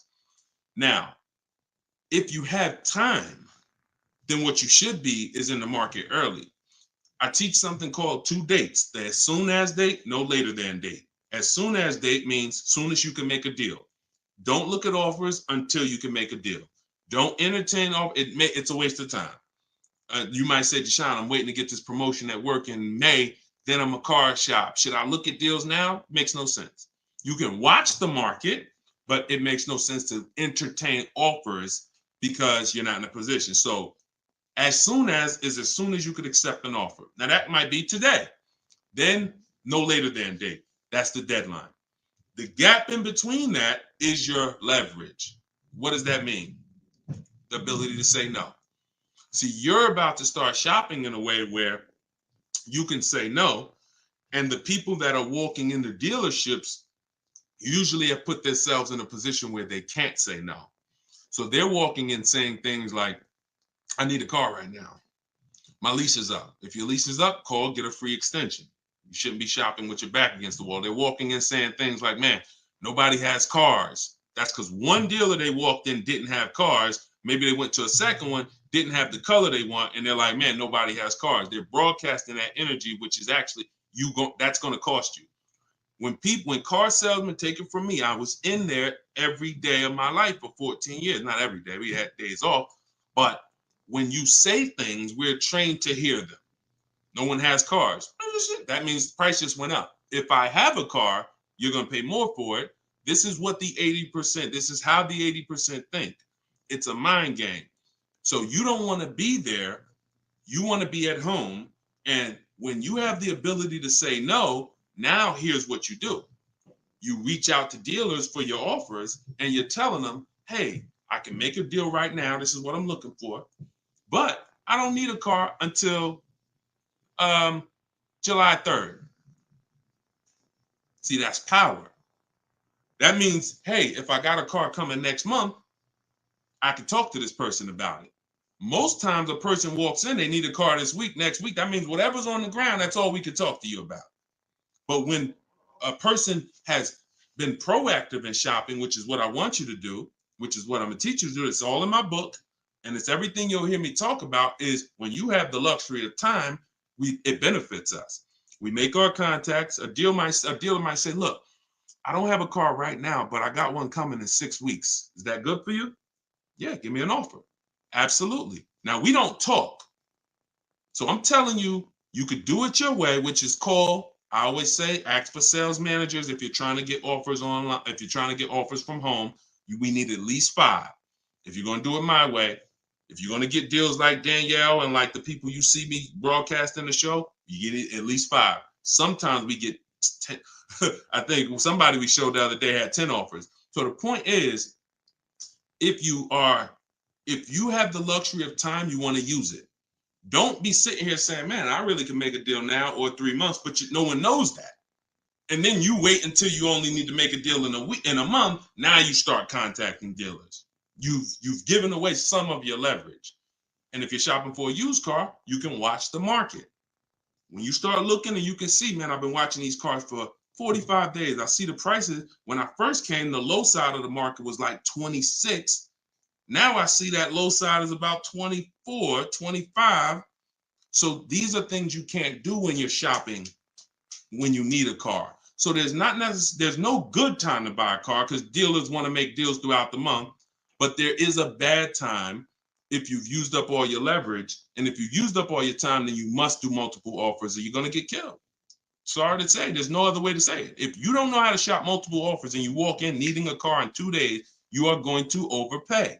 So multiple offers is always the answer. All right. Go ahead, shoot the next one up, Dolan. Great question. This one's from YouTube. I'm only able to get a rental for delivery work. Is there any cons to this method? I don't really, okay, I think you rephrased it. Is there a proper way to rent vehicles for work, or is it fixed market and there's no way to save money? Absolutely not. Renting is going to be way too expensive compared to, this is why when people say, who's heard leasing is like renting? Who's heard that? Type the raise your hand emoji or type me if you've heard leasing is like renting. It's one of the most ignorant statements that there's a lot of ignorant statements made about leasing, but that's one of them. Renting is expensive. Renting, you don't get a lot for your money. It's usually a short-term thing, 1 day, 1 week. You know, maybe if you had an accident, cars total 30 days. It's not meant to be long-term. So what I would tell you is if you were renting a vehicle, I would tell you try to go on Turo, try to find somebody who's willing to rent to you, possibly on a long-term basis where it's not going to be as expensive. Because I'm guessing if you're renting, there's a particular reason for that. But the money you're going to pay in renting, you should probably put some of it to the side, try to get you a car, cash, Facebook Marketplace, something to get out of that cycle and start to rebuild. In my book, I have a strategy of plan B, plan C for bad credit, where, you know, you can talk about cash, you can talk about buy here, pay here, even buy here, pay here, if done right, is better than renting. When I was 20, my second car, actually, my first one was a $500 car. And after I got a buy here, pay here Chevrolet Cavalier. It was, I put $1,500 down. I paid $50, I think, a week. And I paid off the car in a couple months. That car lasted me 6 years. So the key with buy here, pay here is to make sure you're getting a great car, a quality car, but renting, that if I had to rent a car and I'm in a position, I would try to find somebody on Turo, the lowest price per day, and then see, hey, if I did a long-term per month rental, how much would you give it to me for? I try to work that out, see how that works. All right. God bless with that. All right. Next question, Dolan. Shoot it up. We're getting a lot of questions, so I'm going to try to move faster through the answers. This one's Facebook. Once you have the car you've decided on, how do you go about getting multiple offers from dealers? Well, you could do it the manual way, which is I would see the only bad thing. See, and here's the thing. You guys know if you've been on, if this isn't your first time, if you've seen, you know I don't hold back. But I can't teach you scripts that I've written specifically so you don't have to talk. There's tons of scripts that I have in my book that you're copying and pasting from email, because when you're trying to get quotes online, you're dealing with trained people.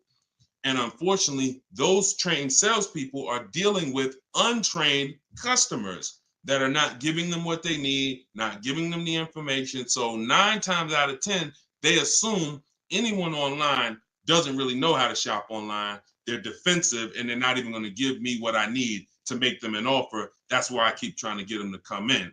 So when we do our copy and paste, we're giving them what we need. And that's the only reason I say I can't explain that to you. The only way to use that, like, all right, there's scripts for everything. There's 3 levels of contact when we're contacting online. This is my 25-to-5 strategy. You're using this for new cars and leases, not used cars. Different strategy for used cars. New cars and leases, you're using my 25-to-5 in the book. And what that is 3 contacts. First, we got to let the dealers know what we want. We contact 25 dealers online with a copy and paste template, tell them what we want. We need to tell them what we want. We need to tell them what our deadline is as soon as we can buy a car, which would be today, because we don't contact if we can't buy today, and then our deadline. And now you're going to have responses. Hey, when can you come in? Hey, when can I? Hey, when can we have a phone call? Hey, whatever. So because I used those scripts, I was able to write responses. I had to use those same scripts. Hey, Mrs. James, thanks for the inquiry. Hey, when we have I'd love to help you with this. I have a car. What would be better for you for us to talk? 1 p.m. or 4 this evening? I had to use those scripts. So I was able to write the responses to them. So we copy and paste. Now, the key is whether you're doing it that way or whether you're calling, the first key is, do you even have a vehicle I'm interested in that matches what I want?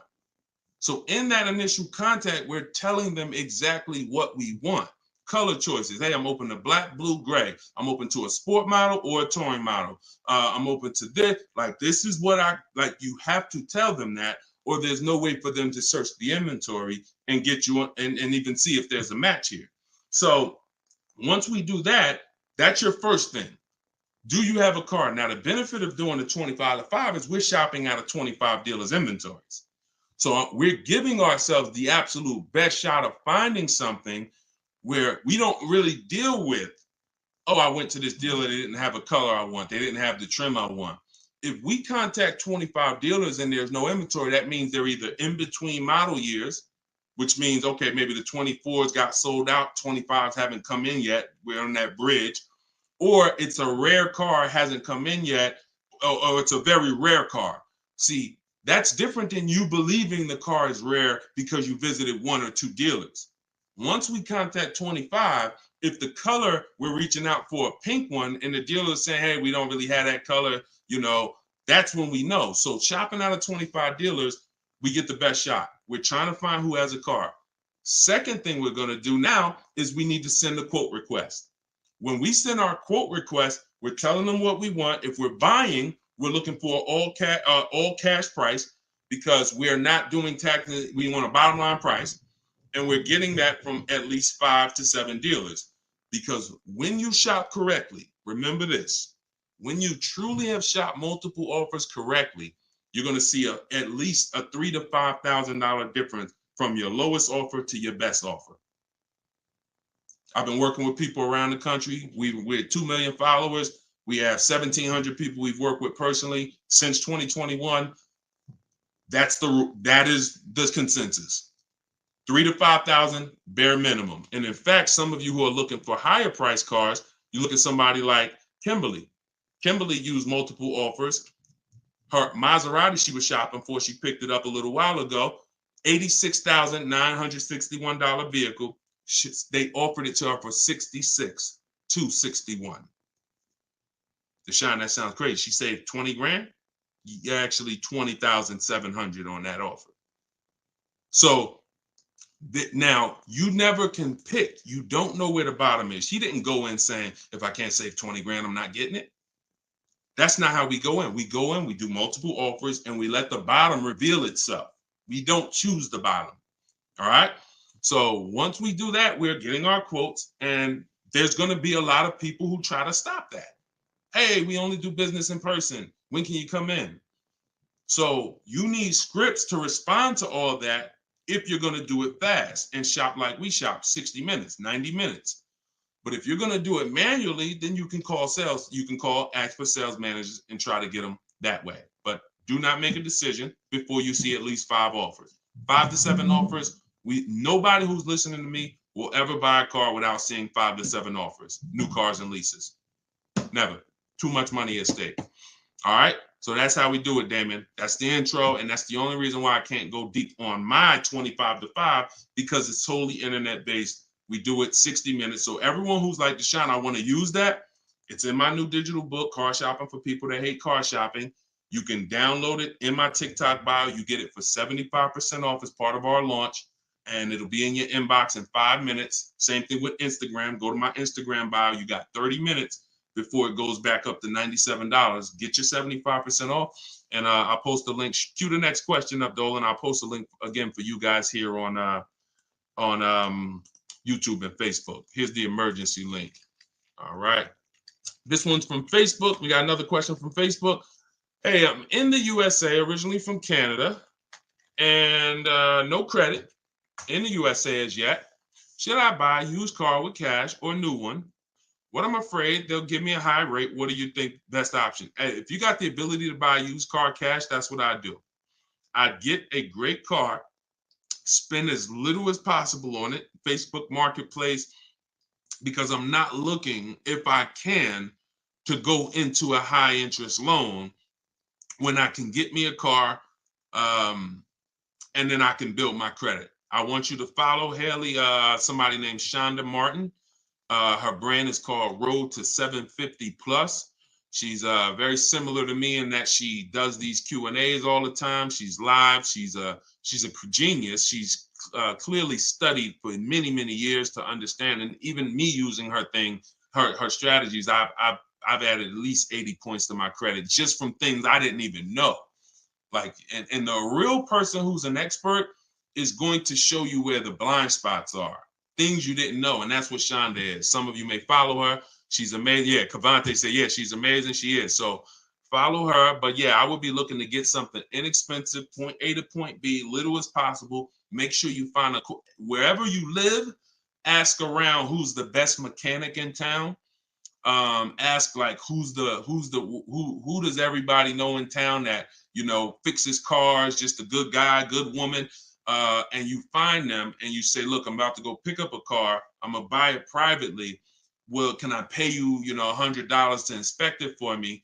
Get yourself an inexpensive car, and that'll give you the ability to be on the road. At the same time, you have the ability to have the time to invest in your credit. So when you're ready to make a power move where credit's concerned with a car, be it leasing, financing, you're good.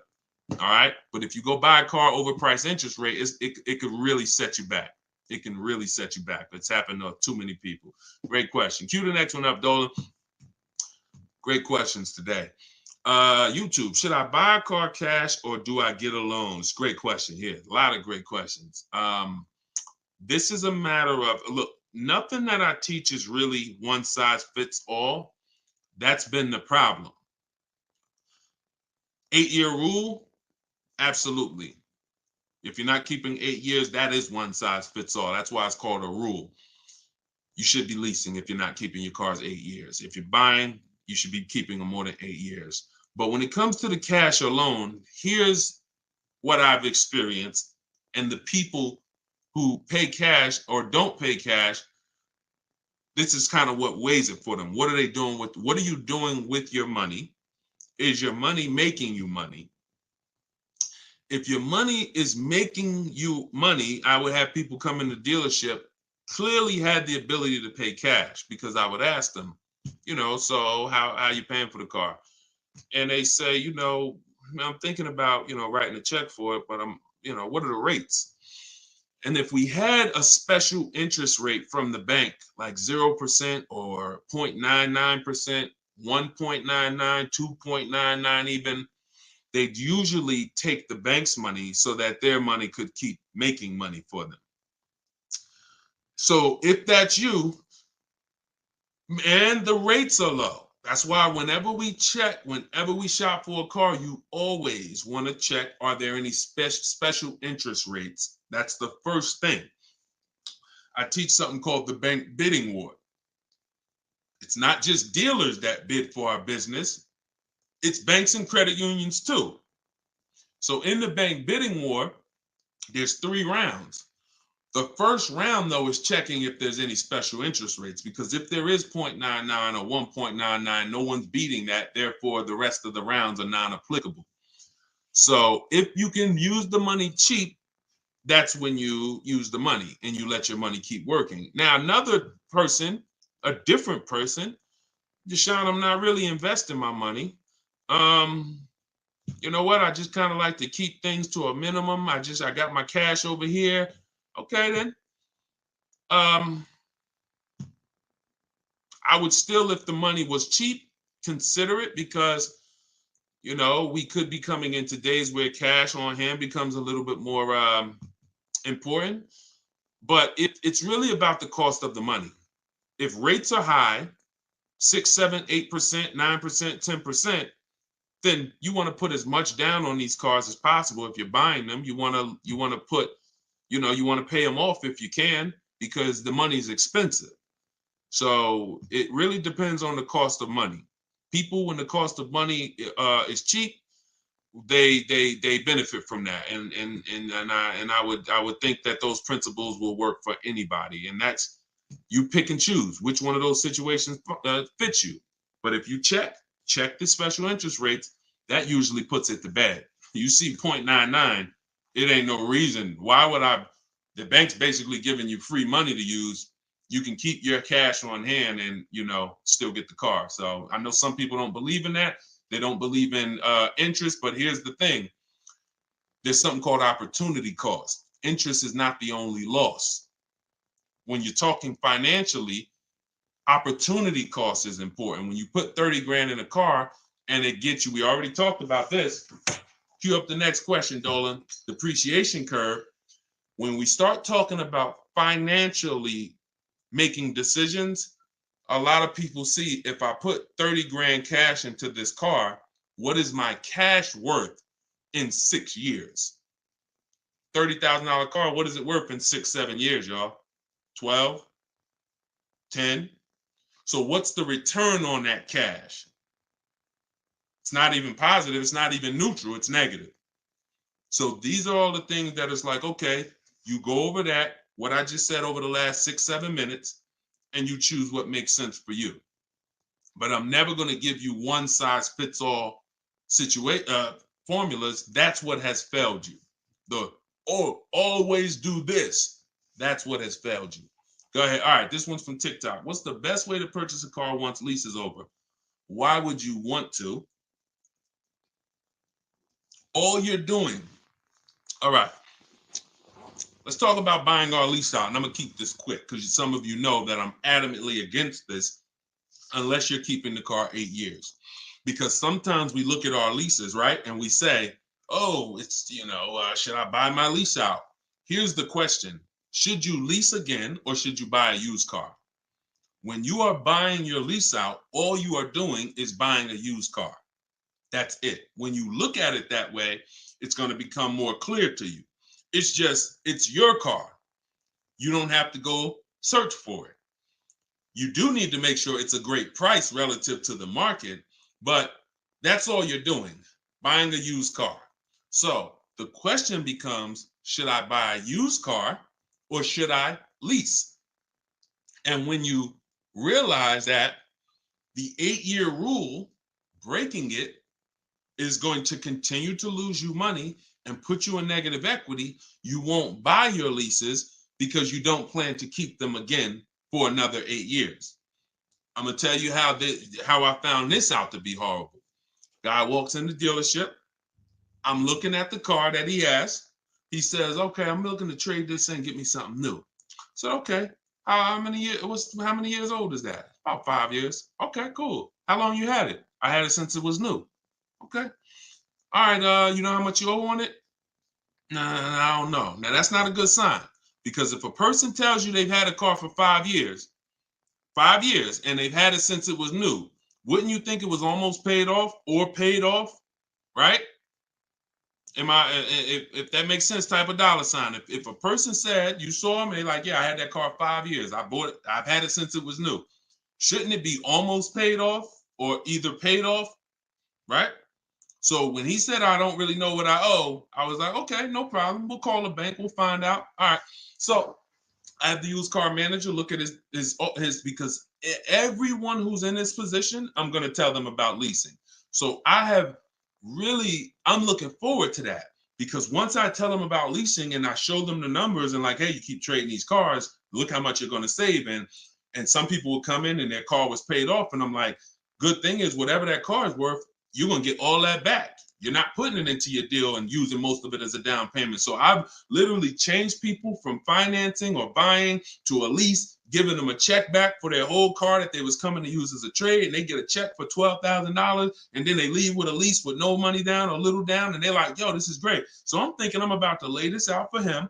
And so used car manager goes, looks at his car, may say like, okay, I think the car's probably worth about 18. Okay, perfect. So let me call the bank, find out what he owes. Hey, how are you? I'm calling for Mr. Johnson here. Yeah, he's interested in replacing his car. We need his payoff. Okay, the payoff is 18,000. Wait a minute. How the heck is the payoff 18,000? Hey, Mr. Johnson, they're saying you still owe 18,000. Dang, it's that much? Yeah, I didn't know it was that much. Wait, I thought you said you had the car since it was new. Yeah, I did. You know what happened? We leased it for 3 years, and then we had bought it when we bought it after the lease. That's how I learned how bad this was. So I'm like, okay, because when you buy your car off lease, most people, you're going to need a 6-year loan to have a similar payment. So if your payment was $400 and you buy the lease, you're typically going to need a 6-year loan to have around the same payment, right? So picture this, 3 years to lease it, then you get a 6-year loan. 6 plus 9 is what? 6 plus 3 is 9. Anybody on here signing up for a 9-year loan on a car? Anybody? We got a lot of people on here. Anybody on here signing up for a 9-year loan? No? Okay. Room's quiet. So we've never signed up for a 9-year loan. Look, she said, heck no. Right. We never signed up for a 9-year loan, 9 years of payments on the same car. Yet when we buy our leases, this is what's happening. So you look and say, all right, you bought your lease, you put 6-year loan, so you leased it for 3, then you paid it for another 2, that's 5. Now you're tired of it. Yo, man, I've been in this car, let me go trade it. Problem is, you still have 4 years left of payments. That's why buying the lease is horrible. One situation where it makes sense, if you're keeping it 8 years. That's it. If you're going to keep it another 8 years from the day you buy it, then potentially go ahead. Because all it is again, buying a used car. If you said to Sean, should I buy a used car or lease? How many years you keeping it? I'm keeping 8, 9. Buy the used car. Don't lease. So preaching the truth. Thank you, Kevin. I'm glad, man. And hopefully these stories will stick in your head. So when you encounter these situations, you know, when someone says to you, hell, man, I'm thinking about buying a lease, you'll never forget the story. So this has nothing to do with getting the best deals. This has everything to do with having the best deal structure. So I'm glad that clicked. Go ahead, shoot the next one up, Dolan. Oh, I see we already been on for. All right. We'll do a couple more. I'm trying to get through them as quick as possible. Y'all, if y'all like Deshone, I love to know everything you teach of how you shop for cars. Everything I teach is in a step-by-step way. In my digital book, Car Shopping for People That Hate Car Shopping, 7 Steps to Saving Time, Money, and Avoiding Dealerships. Everything we do is a bid. We're buying cars and leasing cars in 90 minutes, 60 minutes. When you get good, you'll be able to do this in like 45, 60 minutes. You never spend more than 30 minutes in a car dealership. You're at home. You're the prize. You're getting bids. You're no longer negotiating one-to-one where you're in a losing position. When you're getting bids, you're in the winner's position. So you can get your book for 75% off as part of our launch. So we want to do 75% off. It's normally $97. In my TikTok bio, you can grab yours. It'll be in your inbox. And some people say, before I get to this next question, Deshone, is it in print? There's a lot of reasons when you use it, you'll see there's no way this book could have been printed. One, things change. Vroom was one of the companies that we used to use for bidding. Vroom's out of business. if we had 100,000 books out there in your houses that you all paid for, now it's like, okay, what do we do, y'all? That's obsolete. Now that's when you hear people say, hey, you need volume 2. I know just 6 months ago that I asked you and told you that I was going to solve your problem with volume 1, but that's no good anymore. Volume 2, get it today. We're not doing that. And there's nothing against them because, again, they did what works, but we didn't want to do that. I wanted to be able to update this book on the fly. What I did when Broom went out, I updated the file. Everyone's book was updated. And there's also links in there. There's links to videos. Like I said earlier, you have my scripts in there. That was all stuff. You're going to be copy and pasting this. There's no way I could have did that in a physical book at all. All right. What do you think of swap a lease? If you can get a great lease deal, absolutely. Absolutely. We always compare, divide the monthly payment into the MSRP. The 1% rule has existed way before I started, way before I even got in the car business. The 1% rule said if you can lease a car for less than, for 1% of the MSRP, no money down, no money out of pocket, just, covering the first month's payment, you stole a car. Coincidentally, every lease I've ever had was under 1%. I paid $330 a month for my $35,000 Jeep Grand Cherokee Laredo. I paid $325 a month for my Infinities, then $345. Then my highest one was $390. And that was a $45,000 vehicle. So these are under 1% leases. In order to get 1% leases, you need to shop multiple offers, but you also need a great lease program. So what we always say is under 1% is a steal. You'll see there's 3 categories of leases. Steals, great value. Those are under 1%. Great deals. Those are between 1% and 1.5%. And then where it's time to chill, over 1.5%. You're paying too much for a car you're giving back. So if I was taking over someone's lease, I'm judging it by the same thing. Leasing is a value play. How much car can I drive for that payment? It's the ultimate way. The lower that percentage is, the more you've leveraged your money into a great car. So yeah, I'll check swap a lease, definitely. Go ahead, shoot the next one up, Dolan. This one's from TikTok. Can I sell a leased car? Who didn't know you could sell a leased car? Type me. My cousin left me his 2020 Toyota Highlander with 2,000 miles, so I need to get out of my lease. I don't need 2 cars. Okay. Equity assessment. Call the leasing. Matter of fact, I'm not going to repeat it because I already talked about this at the beginning of the broadcast. So after the broadcast, go to the YouTube page. You'll see it.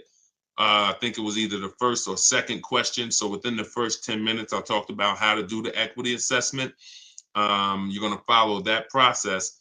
And this is all in my book. If you're like, Deshone, I don't even want to watch the video. Is that in the book? Absolutely. Because everything I'm teaching you is out of 1 step in my 7-step process. So the equity assessment is step 2. After we decide leasing versus buying, that's step 1. That's the most important question. Foundation of your car deal is, did I lease when I should have leased? Did I buy when I should have bought? Once you pass that, now if you have a car to replace, you need to do an equity assessment to see, do I have equity? Am I at a break even, which means I can get out? I'm not going to make any money, but that's fine. I can get out. Some people got a lease. I could get out the lease early. You technically can't do that because you're breaking a contract, but if you can sell out and break even, then you can get out early. Or do I have a negative position in which case I can't get out early? In the case of a negative, if you have a negative position on a lease, you can't get out early without penalty, without those payments. But if you're a negative equity on a finance, then that's different. There's no negative equity in a lease. I know we kind of use these terms interchangeably. Negative equity is only with a finance because you have to pay the money. With a lease, if what I get offers for, if it's below my payoff, then I just stay in the car until the end. I don't have negative equity. So you do the equity assessment, and hopefully you can break even. And the good thing about Toyota, if they haven't changed it, and I remember right, they don't have a third-party restriction. So you should be able to, if those offers you get are what you owe or higher, then you should be able to sell that car right to CarMax or Driveway or AutoNation, whoever makes you the highest offer, and you can be out of it literally. You do that today, you could be out of that car tomorrow. All right, so keep me posted. Go ahead. Shoot it. See, we're over an hour. And I know Dolan, we always try to keep the shows an hour, but it's like the questions start rolling in and it gets good. Go ahead. Shoot another one up, Dolan. We'll wrap in a second. Facebook. When you go online to build and decide on needs and wants, you look at the cash price, not the lease price. We don't look at any price online. Pay no attention. Nothing online is a deal, y'all. No commercial. I don't care what you see. Deals are like this. Hey, look, this is their offer. Look, this is what we gotta. Can we do it? What? Can you get them up any? Like, will they come up any at all? Nah, man. They said that they made this, and it's like, shoot. All right, let's see if you get another. Can you get another $10? If you get another $10 a month out of them, just take it. If not, then do the deal. That's a deal. You don't repeat it. You don't. I used to have to tell certain people, when you got a real deal, hey, when you come back, I'd love for you to send me friends, family, but don't tell them what you're paying, because I probably can't duplicate that, honestly. That's a deal. The whole opposite is what they advertise to you. Deals are not advertised. Deals are when the dealer makes little to no money.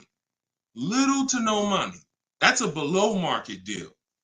If they're putting something on a commercial, that means the dealer doesn't mind if 80 people come in and get that offer this month. You have the money down? Yeah, I want to pay the $460 a month. Okay. You have the money down? Yeah, it was $3,400, right? Okay. What about the taxes and fees? Because that's small print. All right, how much is that? That'll put you probably about another $3,200. And then I could be at that payment from the commercial? Yeah, definitely. Okay, let's do it. That's not a deal. That's not nothing special. We didn't mind making that. Come on, if that's what you want. So if you want deals, you got to understand. Don't look at commercials. Don't look on the internet. Oh, this deal is advertising this. Deals are not advertised. Let that set. All this marketing that has worked on, come at the end of the month. Imagine being in a business where your customers were trained to come at the end of the month. Imagine if you had a pizza shop, a car wash, and that happened. You knew that the industry was so good at marketing that you knew the last 3 days of the month, your car wash is going to have lines around the corner. That's marketing. So dealers make deals when they're like desperate. I want to see. Nobody's here. So don't pay attention.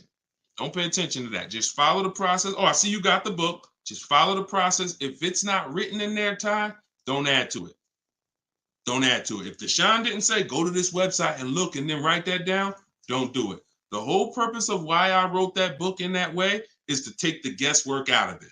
If you find yourself like, okay, what should I do here? All right, I'm going to do this. You're probably off my path, because my path is very rigid. It's like a McDonald's system. You hear that beep, the nuggets are ready. Oh, don't change it. And then you'll get the results. We call that trust in the process. Great question. All right, y'all. We just hit an hour and 10 minutes. Y'all, I would love to do this all day. We are going to continue to do these broadcasts. Once the questions start coming in, I don't want to discount any questions. So I wish some questions I could just answer in 30 seconds.